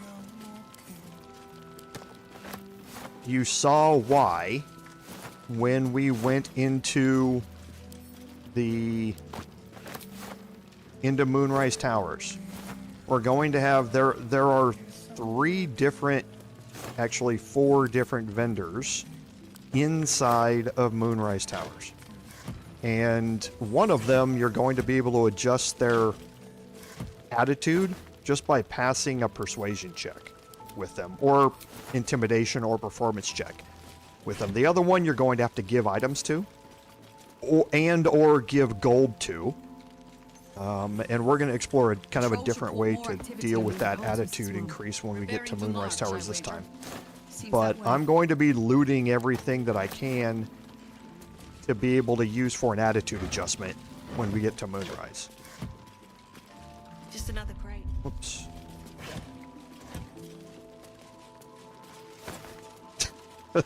Sorry, Solo. It's one of those things. I've played video games for a very long time, and I was very, very happy to see they were going to be bringing out a new version of this. However, I'm also one of those rare people who also remembers playing that game myself 22 years ago. and I remember what was so great about it. I also remember what was so bad about it. But I remember what was so great about it. And it's obvious that Larian has gone back and played that game. Because, no spoilers, but you're going to see a bunch of major Easter eggs, and not just Easter eggs, but main components of this game that harken back to incidents and characters from that game. So it's obviously they played it. I just have no idea why they got rid of formations. Okay, so we're going to go in this door here. And we're in the Last Light Inn Cellar. And again, a bunch of stuff to look through down here. More camp supplies. There's more wine and all sorts of stuff laying all over the place that you can pick up.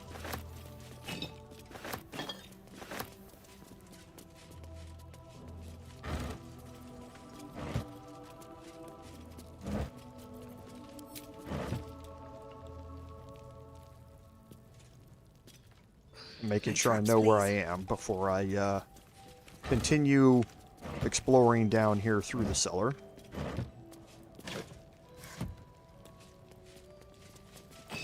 And for now, we're going to be encumbered. We're going to be picking up a whole bunch of this stuff. We'll send it to our camp all at once. Thank you for getting in the way, Will. Appreciate it.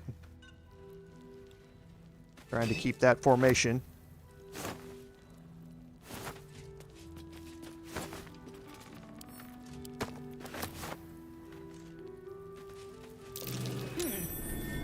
Okay, so we passed that survival check.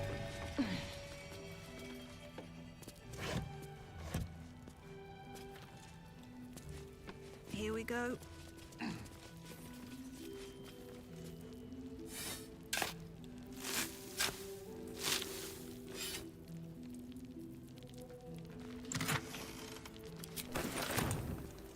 Okay, so I am going to put guidance back on here. All right. Going to What now? split the group. Continue moving on with my bard.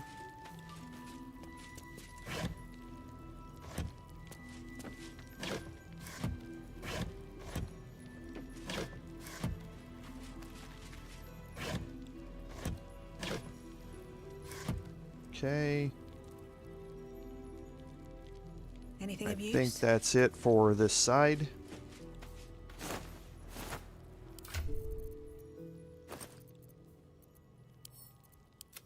Alright, so we can clear all that up. And we can head over to the center here.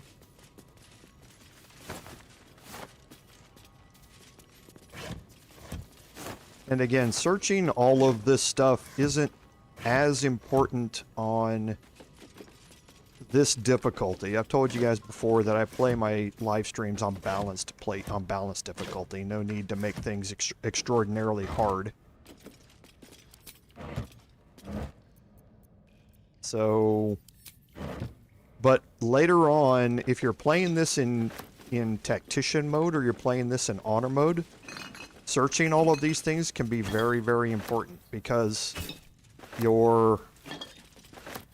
instead of needing 40 camp supplies to take a long rest, you need 80 camp supplies. And your camp supplies run out really, really fast.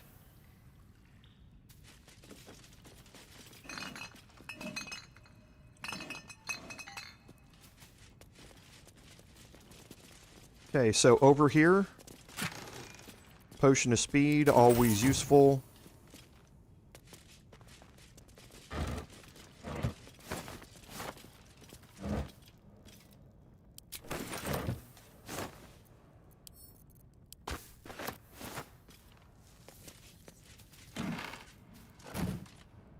Okay, we have some more wine here in the corner.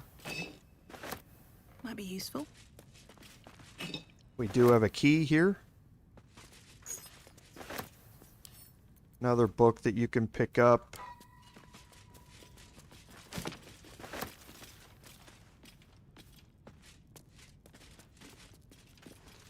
And now I'm going to... I'll send all this to camp here first. I wonder what the next move is.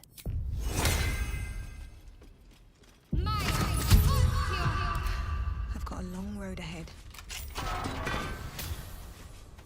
Okay, that unlocks the detention cell here.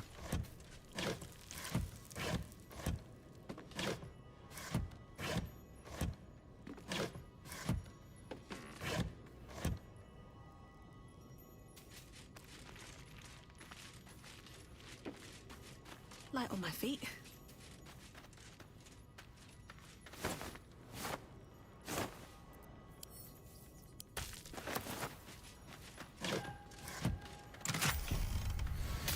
Okay, some holy water. Nice.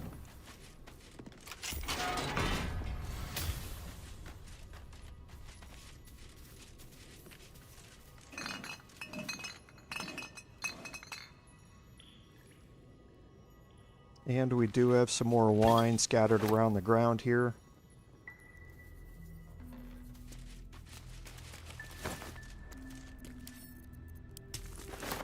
If you miss this cellar, it doesn't have to be important.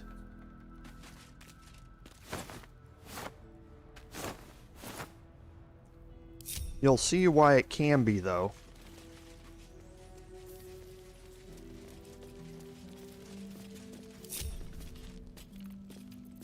I'm ready. Looking ahead, with haste. Okay, so here you see there's a spider web here.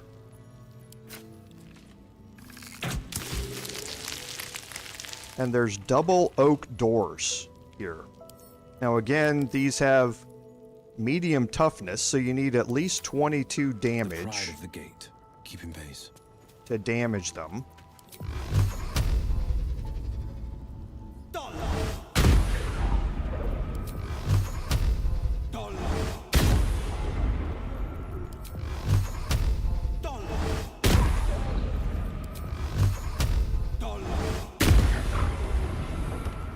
Okay. Is that blood? No, never mind. And now you open access to this area here. Okay, this little room here. And I'm going to again stay broken. Whatever it takes.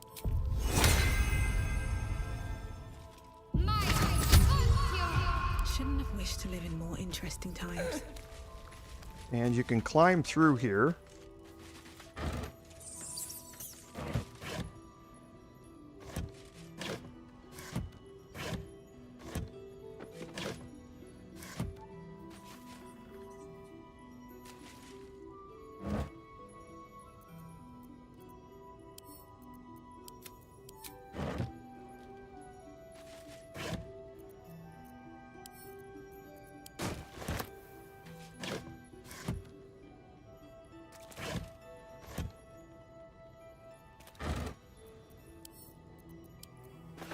Okay, now you have a smoke powder barrel here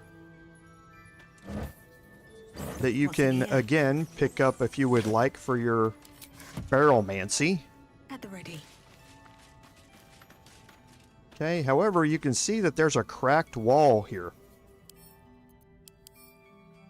Okay, so if you examine this, it's immune to slashing damage, but it's vulnerable to force and piercing. So I'm going to move back here.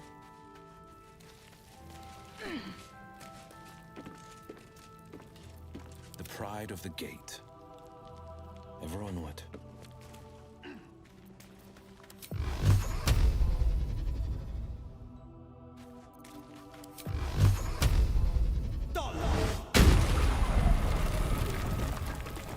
Okay, and now I have an opening here, and now you can see I've got a red icon on my map. Okay, so I'm going to take everybody out here. Swift as my feet can carry me. I'm going to move them down toward this end here.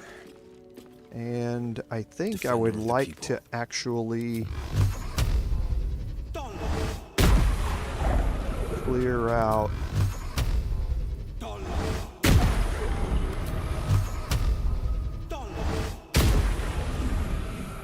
a bunch of those crates. Okay, so I'm going to put everybody in hiding. I'm going to break my group. I can be subtle sometimes. Best be on my way.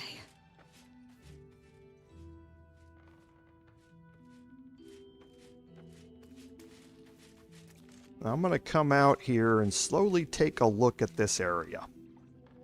Okay. So you can see that we have Meenlocks out here, and there are a few of them, and they are scattered around this area. So we've got 1, 2, 3, 4, 5 at least, and I say at least because I know there are 2 more.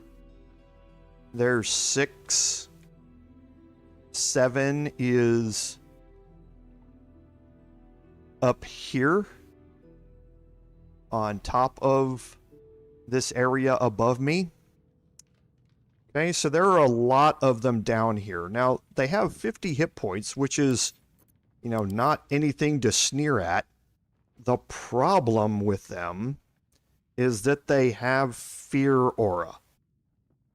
So in an area around them, they can possibly frighten nearby beasts and humanoids. And that means, again, you can't move, and you're going to have disadvantage on your attacks. Okay? So they also have an ability to move around the map that allows them to teleport from shadow to shadow type thing.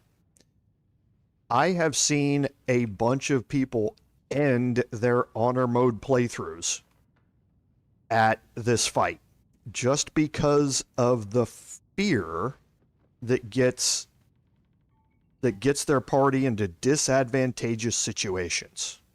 Okay?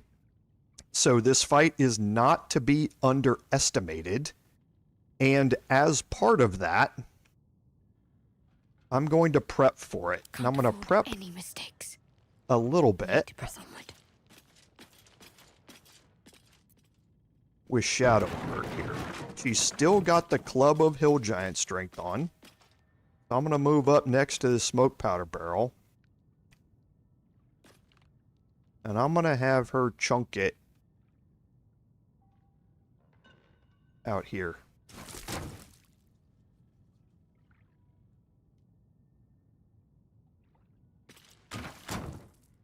Okay, I'm going to get that out of the way. Now I'm going to move her back here, and I'm going to get rid of her club and put the Light of Lathander back on. Or the Blood of Lathander.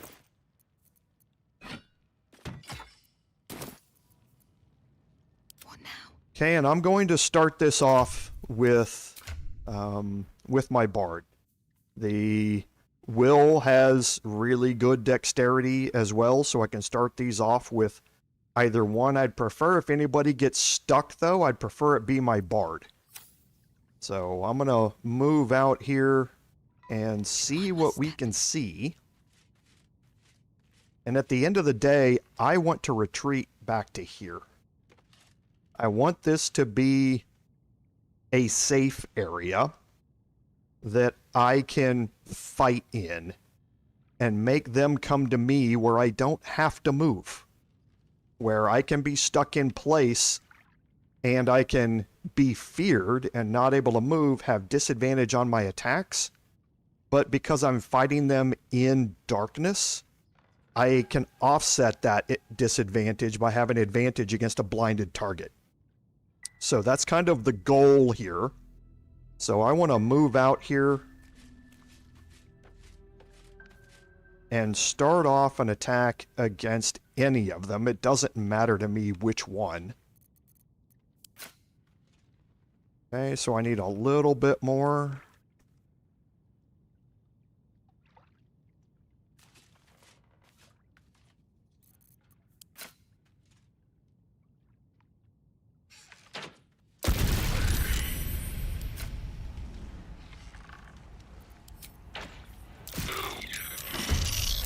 Okay. So there's the shadow teleport.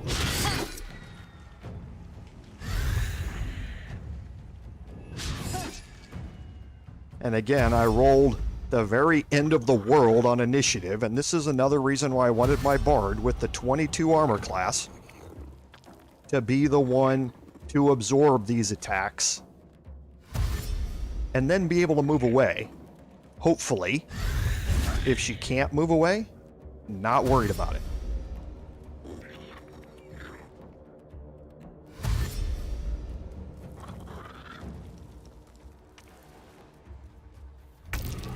Okay, so I was successful.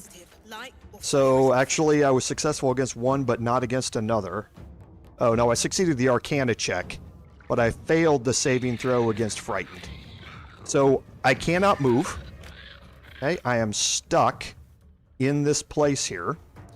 And now you can see that my attacks, well, I'm not going to be able to demonstrate it with that because I'm down to my bonus action here.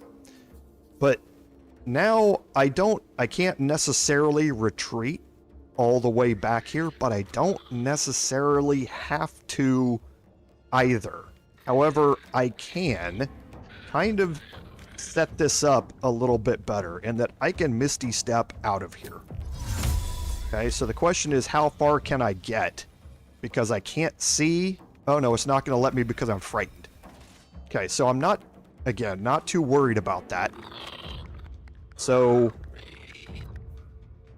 I can now approach this a few different ways. So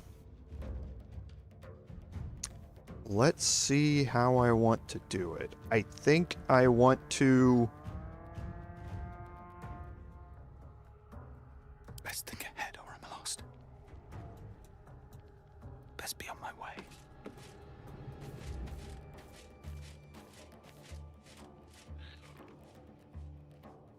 Okay, so where's the detection cone? The detection cones here are going to get a little wonky. You kind of have to watch it.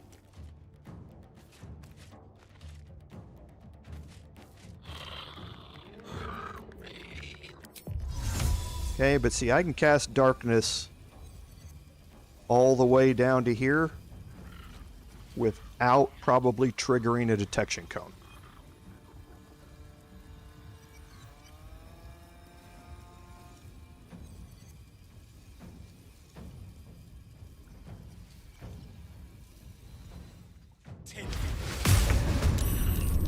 Okay, rolling just at the end of the world when it comes to this, but now all I want to do is get myself down here into the fight.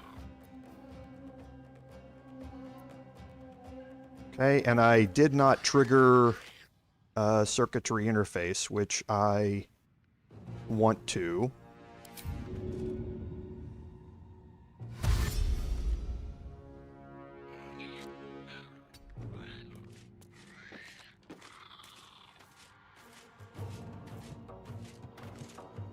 Okay, and now I'm going to swap those out using my action.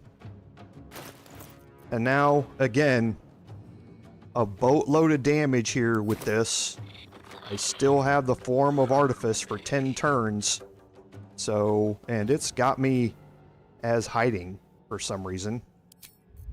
Don't know why. Okay, so I'm going to let these two soak up these attacks. I want all the Meenlocks to be focused on them, so I want them to move in here and not focus on the other two characters that I have. So I'm going to end my turn here. Never a dull moment. And I think that's it for here.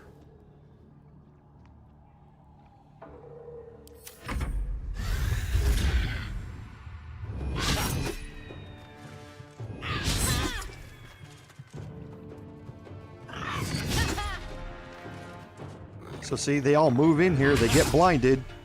They have disadvantage on all their attacks.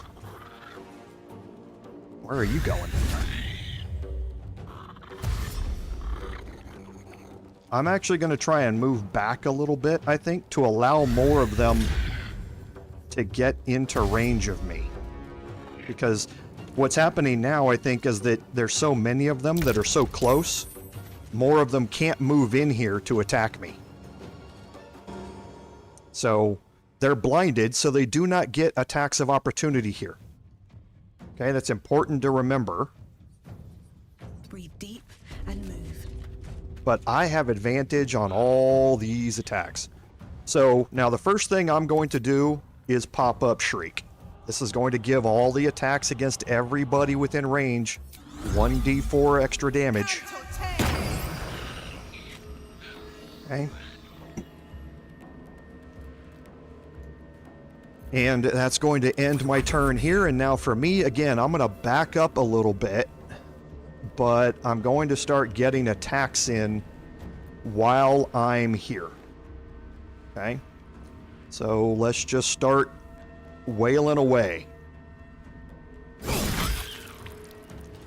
Okay, so... Oh, and my reactions I probably don't have set up. I don't.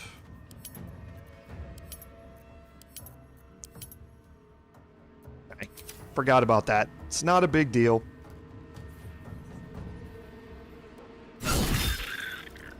Okay, and look at all the bonus numbers that are popping up here when I do this. I should have had Hex first. They don't have any resistances. So I will get that out now. Okay, and now now I forgot about darkness. So I forgot that he was the one concentrating on darkness. Most of the time it's going to be my my bard that's doing that. So that was a mistake, but I'll correct it next turn. So I'm probably going to take some damage here while executing this turn.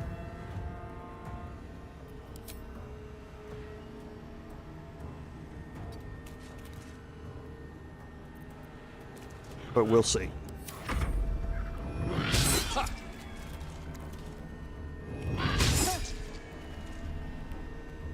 And this is exactly what I want. Okay, so here Sentinel is proccing. Okay, so I have an unused action, or reaction. I'm not doing anything with it. But now that Meenlock attacked my Bard. They're going to hit, so I'm going to trigger Sentinel as an attack against them. And this uses my reaction to get a full-blown attack, and of course I miss. Okay, and broke my concentration on Hex. But this is exactly what I want. I want everybody to be around me. This is the other reason why I have seen honor mode playthroughs end here. Is because if you get hit, their claw attack can paralyze you. Okay?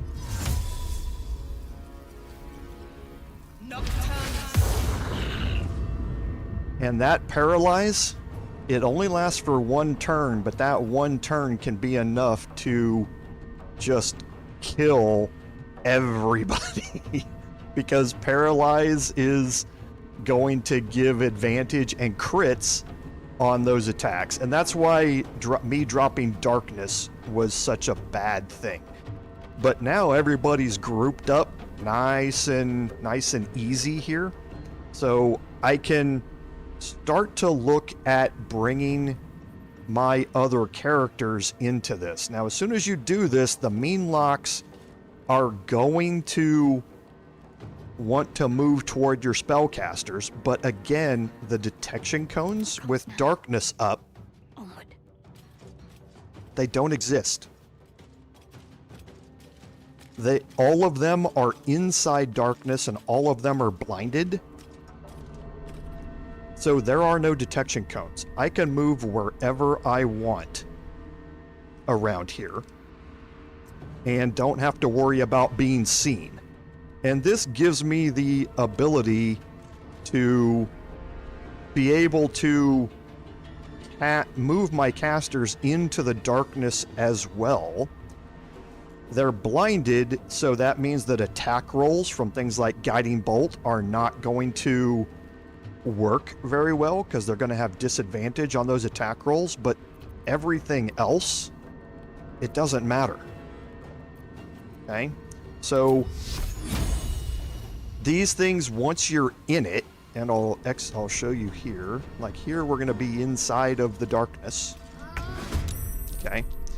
So we are inside the darkness with them here. Right? We are blinded. Okay? So, again, we actually rolled fairly decently with that. So now if the Meenlocks come after me, they're still going to have disadvantage on their attack. Which I don't care about. Because as long as they've got disadvantage on that attack, that's what's good for me. So I'm going to bring everybody in here, into the darkness now. so that we can bring everybody into the fight. And again, like Eldritch Blast from Will, I've got advantage on this because he has Devil Sight as well. All right? So now everybody's in here. If they start going after my casters, I don't really care as much. Okay, so for me, I am going to cast Healing Word on... Oh, yeah, I can't. Construct.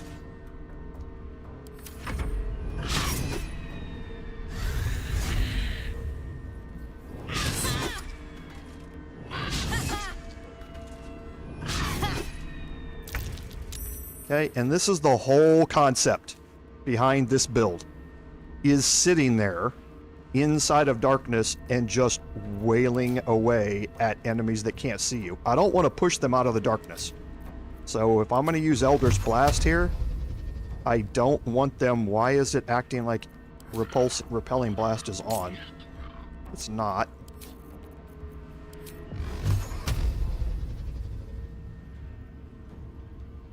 I don't know why it's trying to push them.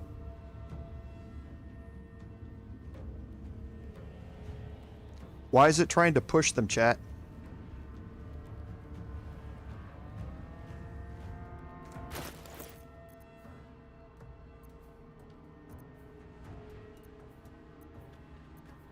I don't have an item that's giving me Repelling Blast.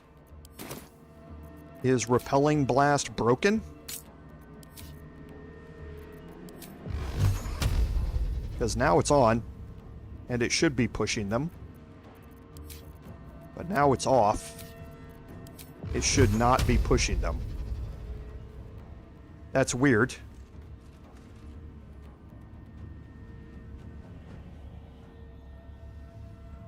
I don't know why it's doing that. I don't want them pushed away, necessarily. But we'll just start doing damage and trying to remove some of them.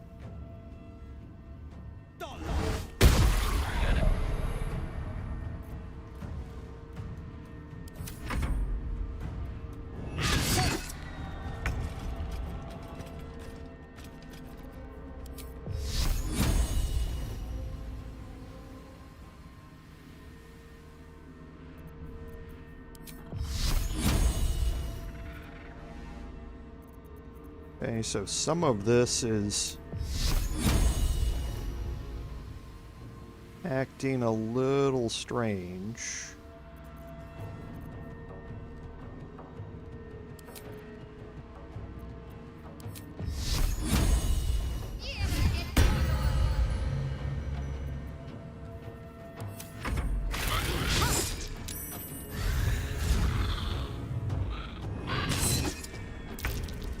Okay, so now the paralyzed wears off, because I'm not taking that damage anymore. So Shriek is still on. So now how about we try out some of our other options here. And I definitely, my armor class right now is 22. So let's up that and make sure that we're not going to be losing anything here.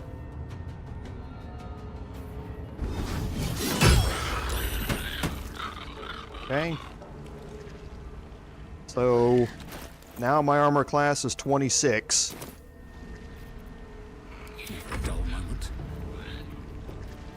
Alright, and from here, again, same situations are going to apply as what was there previously, so let's just start going after them.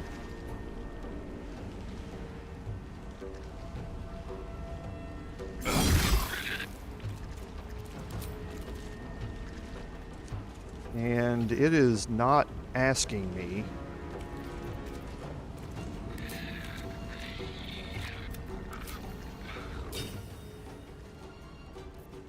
I didn't turn them on. Jorval, come on, man. Come on. Now it's going to ask me. I don't want to use it just for 7 hit points. That would be a waste.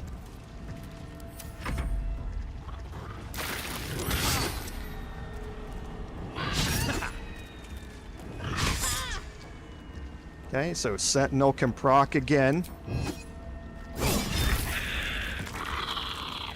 Okay, I'm going to make sure that Will is... Or that Shadow... Now, Will here is fully in the darkness. I can move this... There was a plan for this. I was going to shoot this. I was going to let them all group up here. And in the darkness here. And then I was going to shoot the smoke powder barrel to explode it all. But that obviously went out when I started it this way. But it doesn't really matter.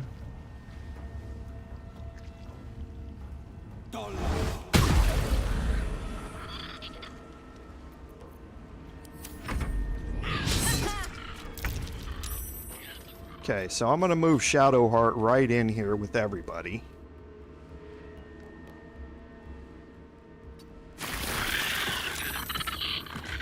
Okay, so now they've all got Radiating Orb as well. Which means that they've got a -4 to attack rolls. So, yeah, good luck hitting anything. Okay, and it doesn't really matter if she hits anything or not.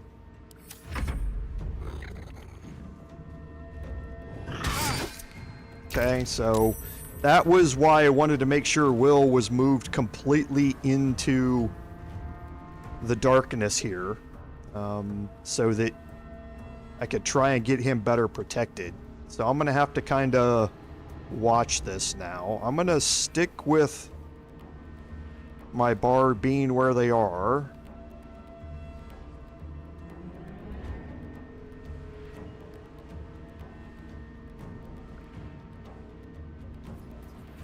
I wonder if this is worth the cost. Okay, I'm frightened here as well. Let's try and... Let's see how much we can remove off of this one with a level 3 Divine Smite. Oh, never mind. Oh, you go, boy. Don't need one there either. So let's move over here. See if we can take the attack from Will.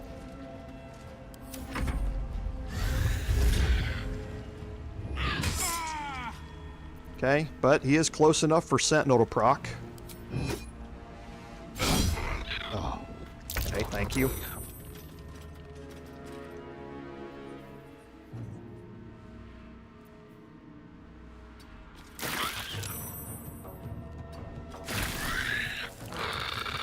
Okay, that'll end that.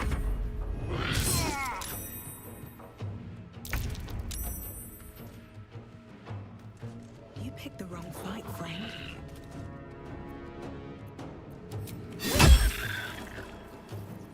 Well, so much for peace. Oh, come on.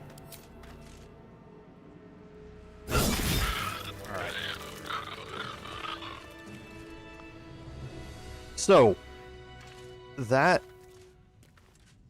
gives you a great illustration of how the combat is going to work from now on, for the most part. There are some fights where that is not going to work, and you're going to see one when we get towards the end of Act 2 here. But with even a mediocre armor class, you can stand in amongst blinded enemies and just not take any damage. With Sentinel giving you that, because that reaction is going to be unused when you're surrounded by enemies like that. With Sentinel proccing and giving you the opportunity to make reaction, full damage reaction attacks, and those would apply Divine Smite if I would have had them turned on.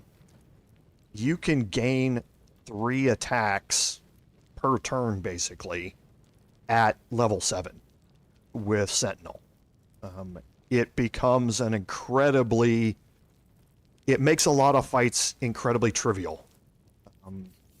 Now, the problem runs into in scenarios like we saw there. Ideally, what you would do is, with Will, he has the darkness spell as well. So being able to, if he gets focused down and you get enemies that leave your darkness bubble and try and go after him, he can cast darkness on himself and keep him from getting hit because of that disadvantage on the blinded targets. So having multiple people being able to cast darkness is important, as you saw at the start there. I accidentally dropped it off of my Paladin, but my Bard was able to pick it right back up. Things like that can really help this type of combat style shine quite a bit. And the other thing with having a Hexblade Paladin in your group is that, again, when you take a short rest, they get their divine smites back. So this is kind of how we're going to be focused on the rest of this. But that gives you a good example of how things are going to look. So I'm going to quickly get Will back up here. That should be good enough. Never a dull moment. And now I can go exploring down in here. So the Meenlocks, you have the covert cowl. Now this is great for your Astarian builds, for your Ranger Assassin or your Gloomstalker Assassin builds. While obscured, the number you need to roll a critical hit when attacking is reduced by 1. This effect can stack. Now, two things to remember about this.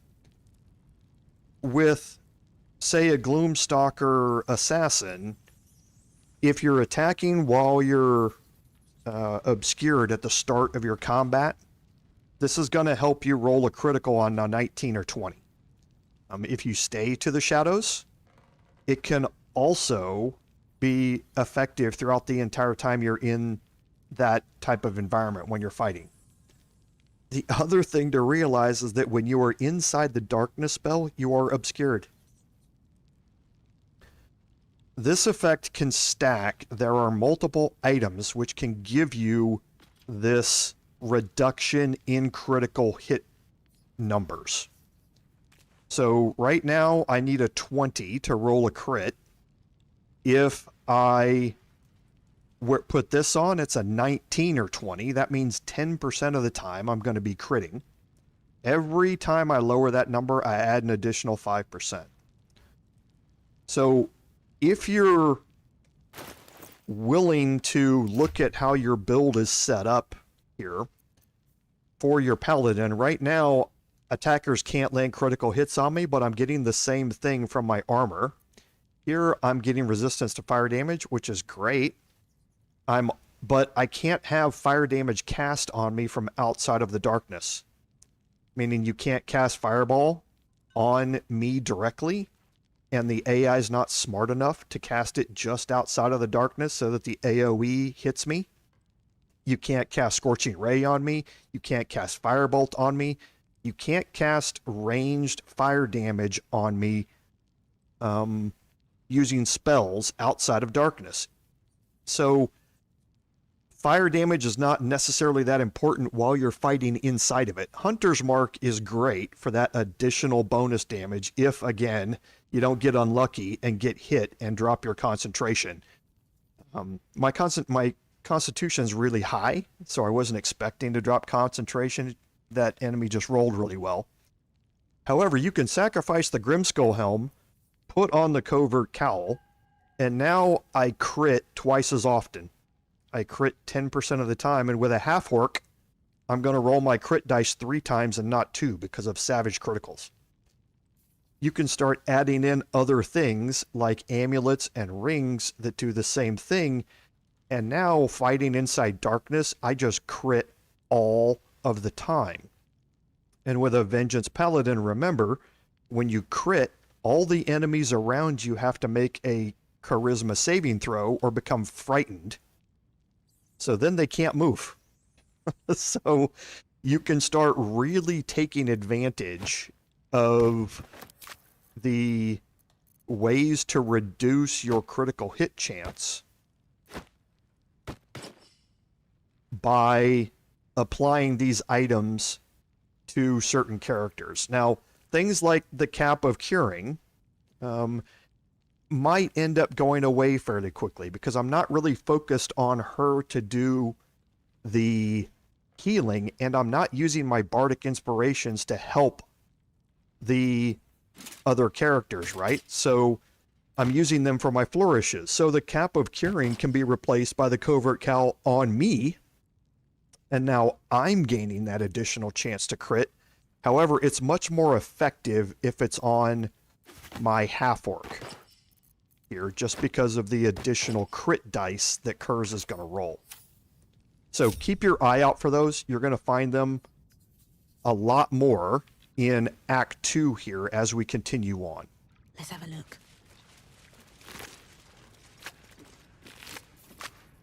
Yeah, Ostamura, and welcome to the stream if I miss saying hi. And El Scorcho, thanks for being here as well. Sorry, I was kind of involved in that fight to say hi to everybody. And yes, El Scorcho, you certainly can. You can, if you're using something that's going to be able to give you lightning charges, then that can be a source of additional bonus damage as well. And that's what Will is doing right now. Because Will, you remember, still has the Spell Sparkler. So he's gaining lightning charges whenever he hits with his Eldritch Blast. So he has additional sorts of damage, and his Eldritch Blast, because he has Devil Sight, has advantage inside darkness. So 3 of my characters can see perfectly fine inside the darkness spell and suffer no disadvantages from it whatsoever. And that's what makes this type of setup so powerful in this, is that 3 of my characters, there's absolutely no downside whatsoever to standing in that spell and making their attacks. The only one who's got a disadvantage is Shadowheart. But again, he can stand there with Spirit Guardians and just let people come to you all day long, every day, and not deal with it. Yeah, Eric, remember you are getting additional damage just from having the lightning charges, so you are gaining 1 point of additional damage just by having them. But then, yes, once you reach that certain point, then they will all burst out an additional 1d6 damage once you've got more than 5 of them, I think, and it uses them all up. But you'll see the additional lightning damage popping up in the damage, and I just love this from Kurz. 14 slashing, 6 lightning, 2 acid, 1 fire, 3 thunder. They're getting hit by almost every elemental damage type that we have. But let's go back here to Will.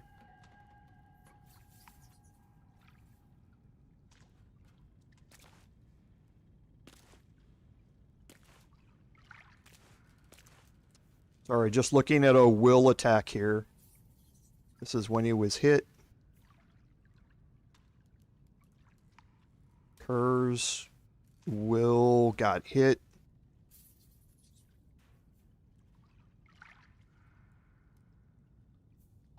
So here. See? He did 1 lightning damage just from having lightning charges. So you do get an additional 1 damage on every attack you make as long as you have lightning charges, but you are correct, the build-up, once you get above 5 lightning charges, then it gives you a 1d4, I think, bonus to damage and uses up all your lightning charges, and then you start over. But you're going to get lightning damage on all of them no matter what. So, and see, it's applying to every Eldritch Blast that I cast. So, Okay, so Can't let's give up go. Let's continue on here. I do My want to faithful make guide sure me. the guidance is on. Still alive, so that's progress. And that paralyze function from their claws, it was so horrible to watch this guy's honor playthrough end because it doesn't tell you in the tooltip or the examination or the Meenlock that their claw attack can paralyze you. It doesn't say that. Not over. Then through. So he didn't realize that that was a possibility of happening. And he walked in to this fight completely unprepared for it. And he got all of his characters paralyzed, and they just wailed on him until he was dead. And there was almost nothing he could do about it. And it was so sad to watch it. A long road ahead.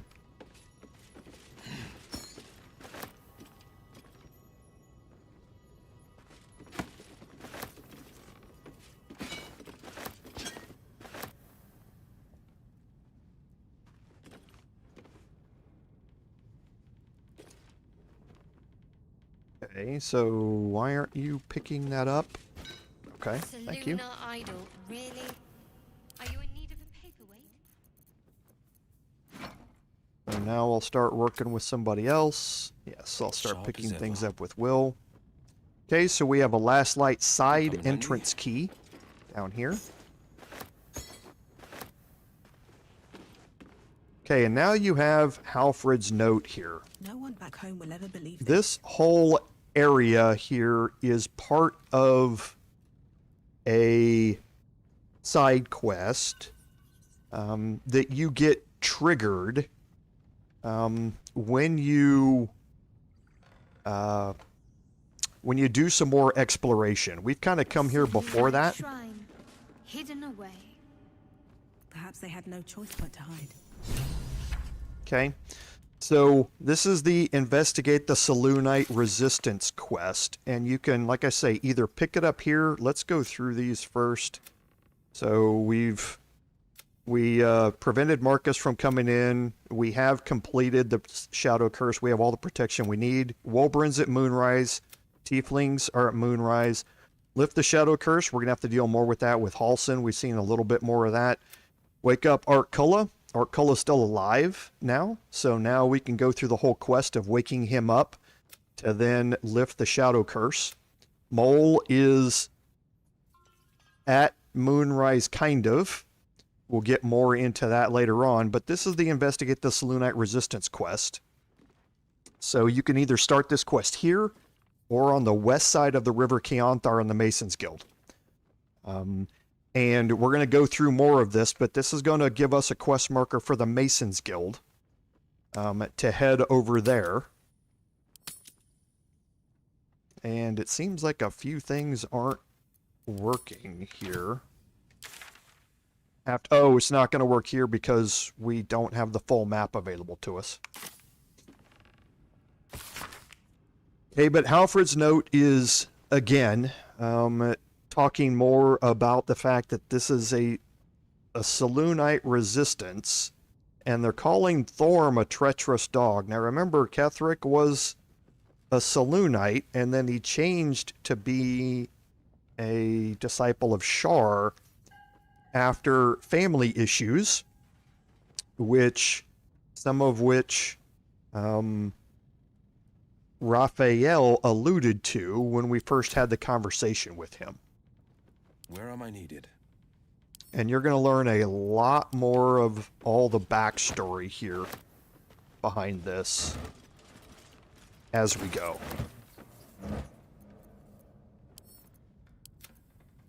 No one stopped me yet.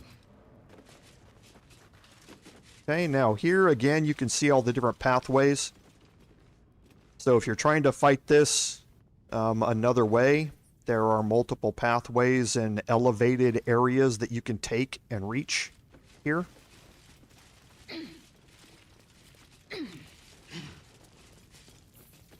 And your best bets, if you're fighting this unexpectedly, is to try and retreat. That's the first thing. Try and retreat to a choke point. If you can't, then get yourself up here on this upper level. There's very little ground here for the Meenlocks to teleport to. They can't attack you from down here. It's too high. So if you can get yourself into this corner here, is another way to Never wanted the easy help path. minimize their attacks. But it's going to be hard. That paralyze is a problem. Okay, so we have a door over here.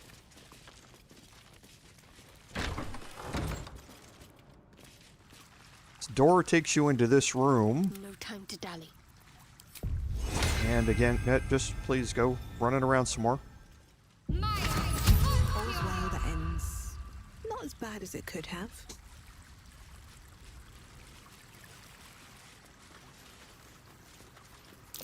Trap. Okay, so the chest is trapped. Oh, and I didn't even have my good items on. I had left my lock-picking stuff off, or on, for that fight.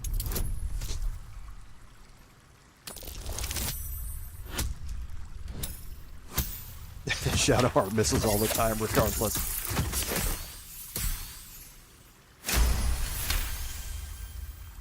Yeah, she's not really high on her strength, and we're going to be respecking Shadowheart next week.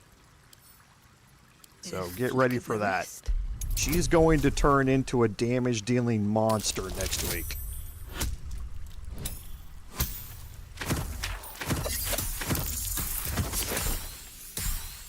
And we're going to want her to be that when we start going through the gauntlet. Okay, so here you have the coruscation ring. So Arcane Radiance is, again, another one of those radiating orb things. When the wearer deals spell damage while illuminated by a light source, they also inflict radiating orb on the target for 2 turns. Shadowheart is carrying a light source around on her back with the blood of Lathander all the time. So this is another way for her to inflict radiating orb on targets. Now, one thing that I have not looked at is if this stacks. And I'm anxious to test this out with her.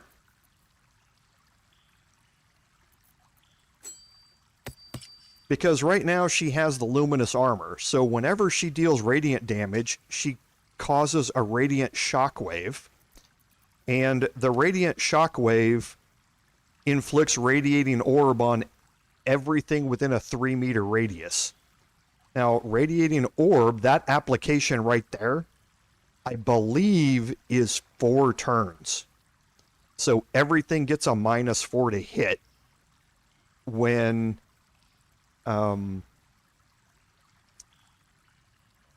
she applies it. I'm anxious to see if, and Spirit Guardians is what triggers this. I mean, but also radiant damage from any weapon or spell would trigger it. I'm anxious to see if this, because Spirit Guardians is also going to cause damage. She's also illuminated by the blood of Lathander. So I'm anxious to see if this puts an additional 2 turns of radiating orb on anybody that gets damaged by Spirit Guardians. So I'm anxious to test this out because that could be a -6 to hit against anybody who approaches her. And if she's standing in darkness with all my other characters all grouped up, not only are they blinded, so they have disadvantage on their attack, they've all got another -6 to hit.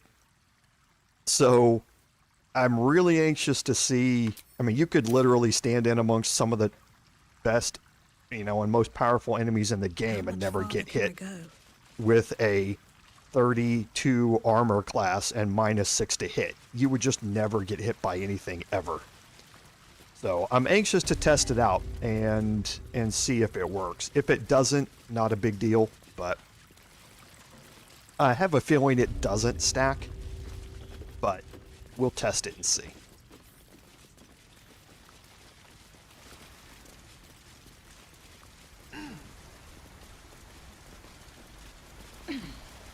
Okay, so we have double metal doors here. Come up and click on them, and it's using the side entrance key to go in here.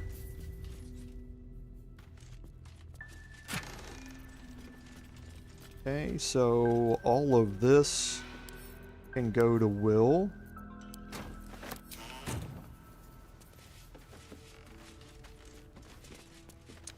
Okay, another set of these tools that Will can pick up. We have another smoke powder barrel here and sitting in front of another cracked wall.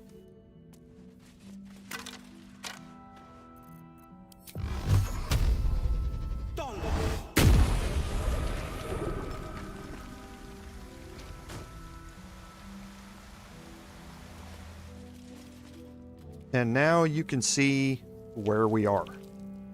We are inside the cell, inside the basement of the last light in. So there's another way to get heading out into this room. Now that wall there, okay, lets you enter in through this way and through this door, which also serves as a great choke point. However, there's a lot of area back here, and the Meenlocks love to shadow teleport through this door into obscured areas and end up behind you. So this location isn't as good as fighting on the other side if you can make it work. The other thing here is the knotted roots. These are the roots that bring you up inside this house that we already explored. Don't go down these roots. If you go down these roots, there is a very good chance that you are going to end up in the detection cone from the Meenlock that is up here. And you might not even see any of them or detect any of them from here. So you try and move out, you end up right here, and all of them activate and all come towards you. You try and retreat through this door, they shadow teleport through it. You can watch some of the other streamers go through this fight and come in through this door and see how hard it can be when you misplay this.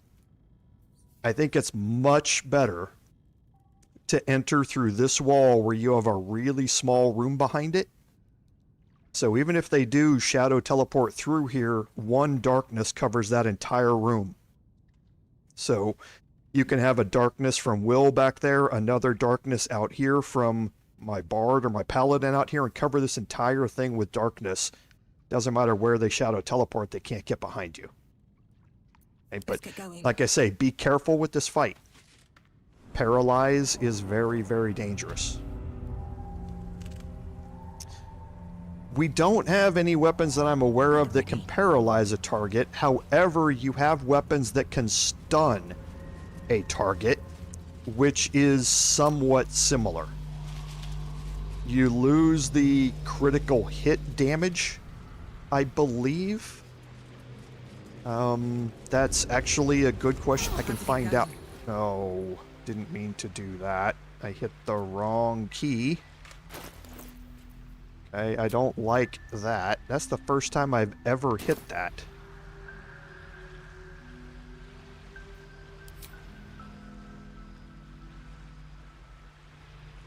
Okay, I didn't know there was a hotkey for a short rest.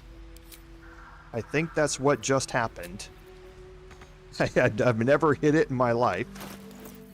I hit the wrong one and it took up my extra short rest, so that's going to be a bit of a problem. So here, let me look at the stun mechanic. So yeah, can't move or take actions, bonus actions, or reactions. So you can stun a target and they can't do anything, but you don't get the bonuses like Hold Person does. Where am I needed? As a spell. Here. Where, again, they can't take actions, bonus or actions, or reactions, but you lose the critical hit chance. So that's the difference between paralyze and stun.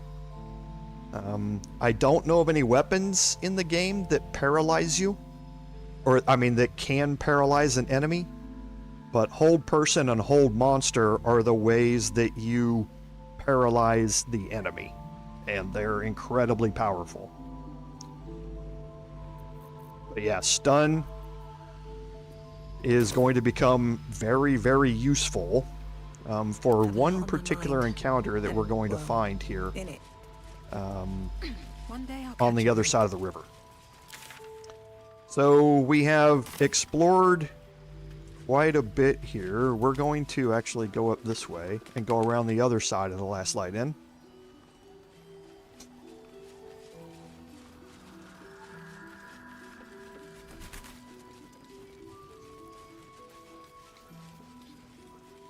And I can lead this with Will, because he's going to be searching.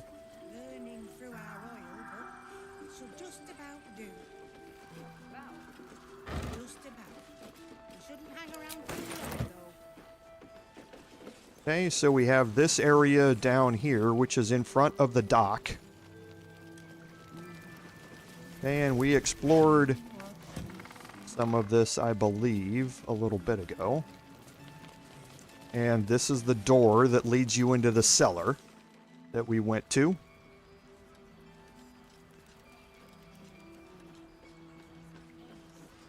See if someone's been skimming our supplies.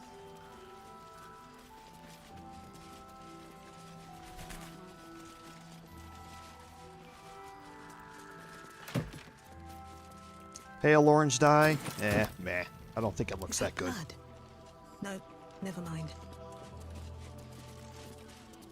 Okay, so here we have Lysandra, Megan, Caro. These are all the people that we met at the first encounter out in the darkness when we entered into I thought we this were area. safe here. More fool me. I should speak up. Watch our back, and we'll watch yours. We need to end this quickly, before the shadows break through again. Okay, so we do have some crafting materials that we can pick up here. Step forward. Defender of the people. Checking things out.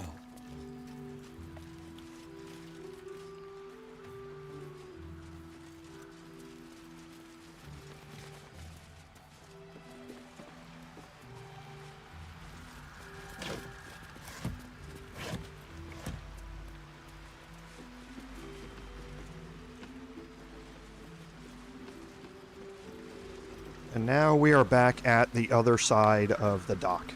Empty, vacant, unfilled, and so forth.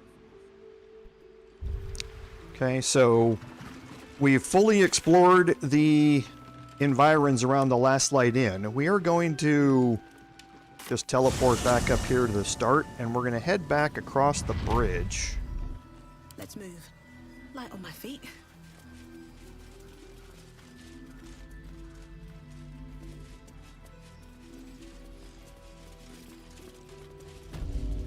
And remember the encounters that we've had. So we came in through the mountain pass here and had the fight with the Drider here, and then made our way back up to Last Light. The Paladin is not going to be able to explain the other way to approach all of this, because everybody's dead.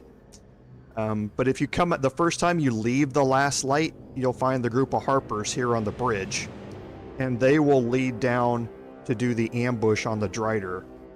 We went down there and ambushed the Drider ourselves, but normally you would have Harper help to do it. We just obviously don't. Okay, so we're going to do some exploration here on this side of the river.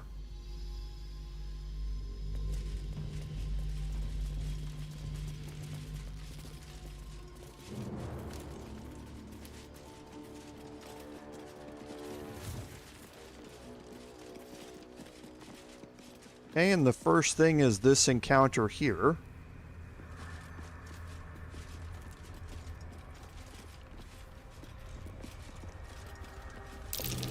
That dead bird's been corrupted by the shadows. Would be wise to leave it alone. It would be wise to leave it alone. That means that we're obviously not going to.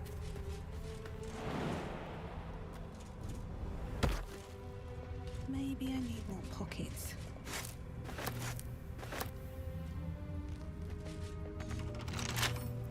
Come on, open up.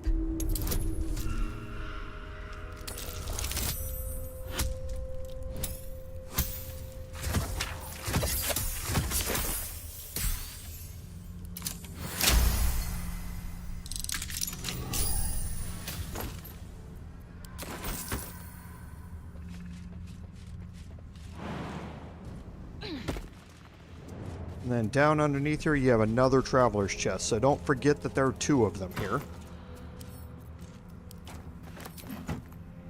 Okay. So now we're going to kind of group everybody up here a little bit. Sharp as ever. Animal. Make sure everybody's Wits and blades, always sharp. somewhat close here. Have a lot on my mind.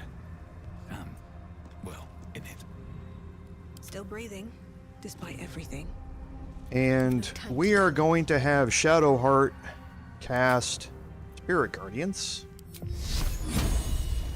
Looking ahead. And then we're going to click on the Raven.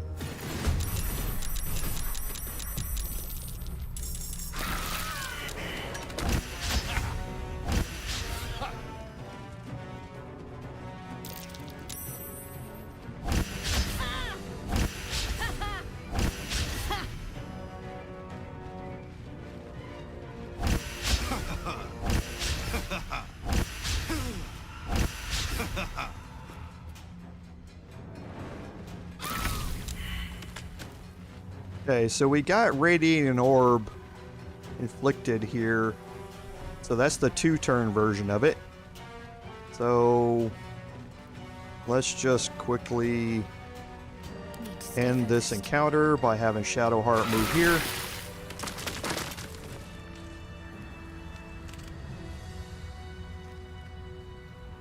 Okay, so if you position your characters even tighter and closer together, you can end that before it even starts, because the first turn you're surprised. All of your party members are surprised, unless you have the alert feat, of course.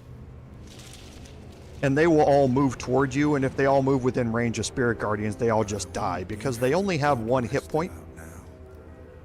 So they're really easy to kill. However, they can hit fairly hard.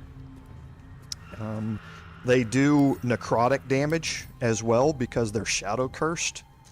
So they punch above their weight, but they're glass cannons. So having Spirit Guardians deployed, see, that's a good one, Scorcho. So having Spirit Guardians deployed prior to going into that is going to eliminate, a few of them, several of them. So, and you can kind of go from there. But there is a note here on that first Raven, and it talks about the fact that darkness has rolled into Rythwind. This is Rythwind Town. It's a real place in the Forgotten Realms lore. And it talks about how this used to be a town dedicated to Saluna, but now it looks like that things are taking over in the darkness with Shar, and that's all because of Ketheric Thorm changing his allegiance and kind of striking out in vengeance against a lot of what was happening. So I don't think any of the Ravens have anything. I could be wrong here. So wow, some of these things since the patch are a little bit strange. Sometimes escaping out of inventory gets glitched. It's like sometimes it doesn't register, button presses. It's kind of interesting, and I'm going to have to explore this a little more and check the forums. Because I've noticed that a couple of times where it just doesn't want to accept a command on something. At least It's like it's not registering the button input or the button press. It's kind of strange. Need to find a way forward.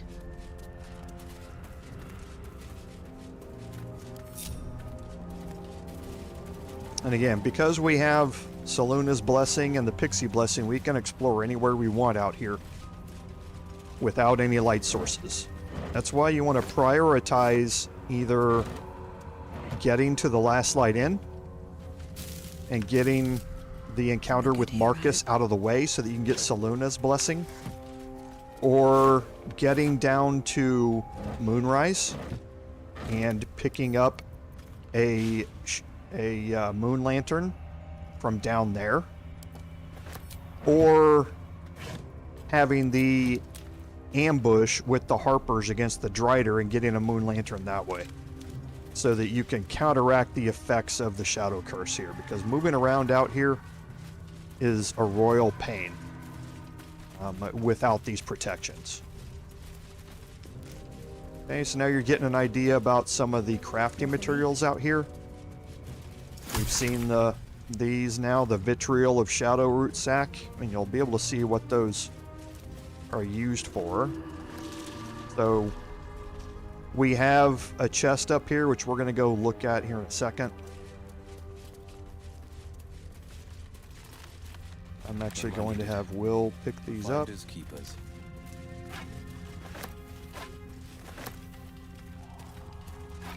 And as soon as we are full up on inventory, on carry weight, we are going to head directly to Moonrise.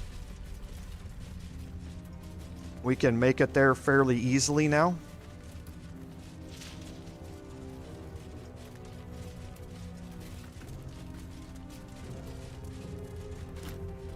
Okay, so there's a night orchid there. Okay, that opens up a solution of night orchid, but it also opens up a conversation option. Lady of Sorrows, guide us. Did you want something? About night orchids. Rings a bell. Why? Oh, hells. You didn't pick that by hand, did you? They're deadly poisonous. Joking! They're safe. And beautiful. Thank you. I don't have anything to give you in return, I'm afraid.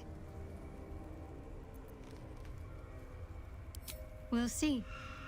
Give me a while to put my imagination to work. Difficult to say. A fellow servant of the Night Singer would surely be an ally to me under most circumstances. But something doesn't add up. I'll need to see where his allegiances truly lie.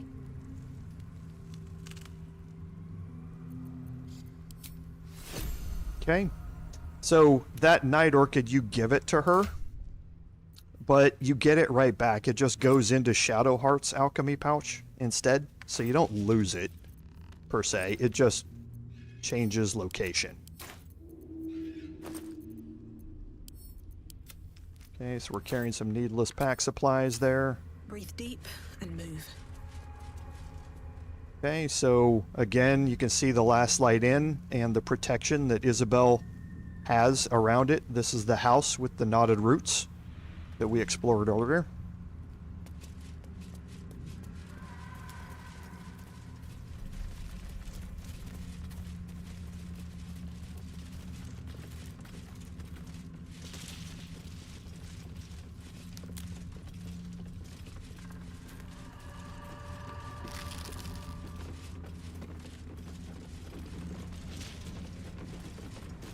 And again, just like I always do, moving in short bursts while you're exploring unexplored areas.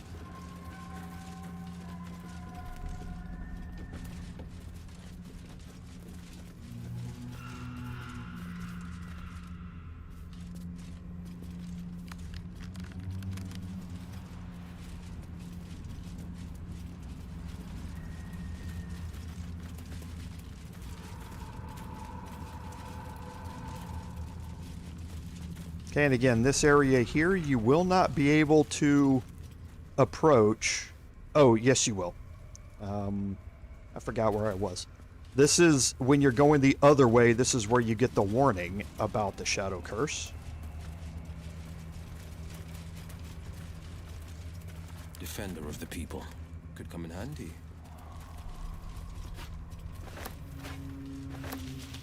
Still alive, so that's progress. And here is the entrance to the Underdark.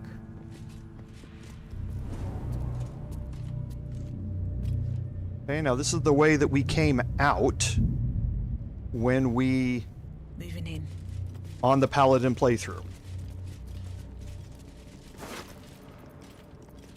A Scroll of Hold monster, incredibly useful. The orders here, this is where one of Nir's compatriots was told to come clear this out with explosives. It kind of gives you a hint about if you were going this way backward.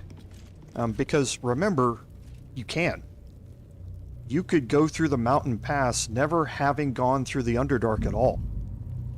You could go through the mountain pass, exit the mountain pass into the Shadow Curse lands, come back this way and be approaching the Underdark from this direction for the first time. Sharp as ever.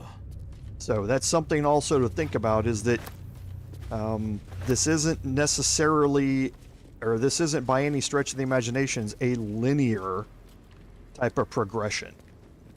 Right? All of this is unexplored for us, and you could have played it having bypassed all of the Underdark. So we're going to quickly go through and explore this area here, and then that should be it for the stream.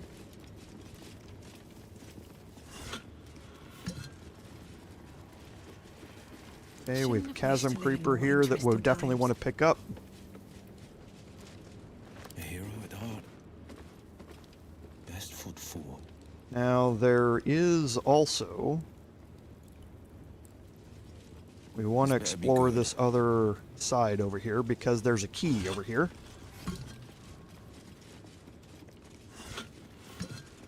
That we want to pick up.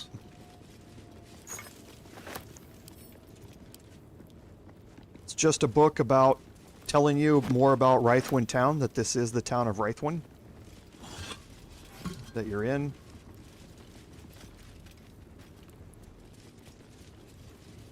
You can head down this area and we can read these plaques.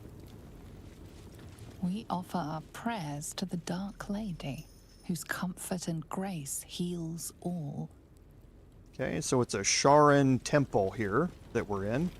We offer our pain to the Lady of Loss, that she may truly know her faithful. We offer ourselves to the darkness, that blessed Shah may give us her mercy. And last, we have this trunk here, which again gives us torches, which should be a clue as to what's happening, as well as some healing potions. And this way is the elevator that takes you over to the Underdark. And specifically, it takes you to the Grimforge, which is the elevator next to where we poisoned the two Dwergar using the poison barrel. So that is where that elevator takes you to, and we will just quickly exit out the top again, and we will get ready for next week. So next week, two things are going to happen. First, we're going to continue on with the motif of respecking our characters. Seems simple enough. And we're going to continue that by respecking Shadowheart next week. Shadowheart right now plays a very important role in this act. However, her role is going to expand a lot once we get into the end of Act 2. Right now, she's still incredibly important because of all the radiant damage that she can deal, which most things here are vulnerable to radiant damage. So she's incredibly useful. However, we can up her utility quite a bit with a respec. So we are going to make sure we do that with her at the start of next week. We're also going to be looking at respecking Will the week after that. Will is going to become a Sorlock. The addition of sorcery points to him really starts to up his damage potential. And bringing that into play is something that is, again, a class that is very, very popular in tabletop. And I'm anxious to see how well it works out here. But these two characters are going to get major respecs starting with Shadowheart next week. So, as a reminder, the Paladin playthrough is going to be picking up here in a little bit less than an hour from now. And again, the Paladin playthrough has gone through some major changes because of what happened at the last Light Inn. But we're going to be doing a lot more exploring on the east side of the river here with the Paladin. We explored a bit around the last Light Inn with the Bard here. We're going to be opening up this entire area on the Paladin playthrough and exploring all of this. We will open up the 3 passages, or the 3 bridges that cross the river Keonthar here over to the town of Wraithwin itself.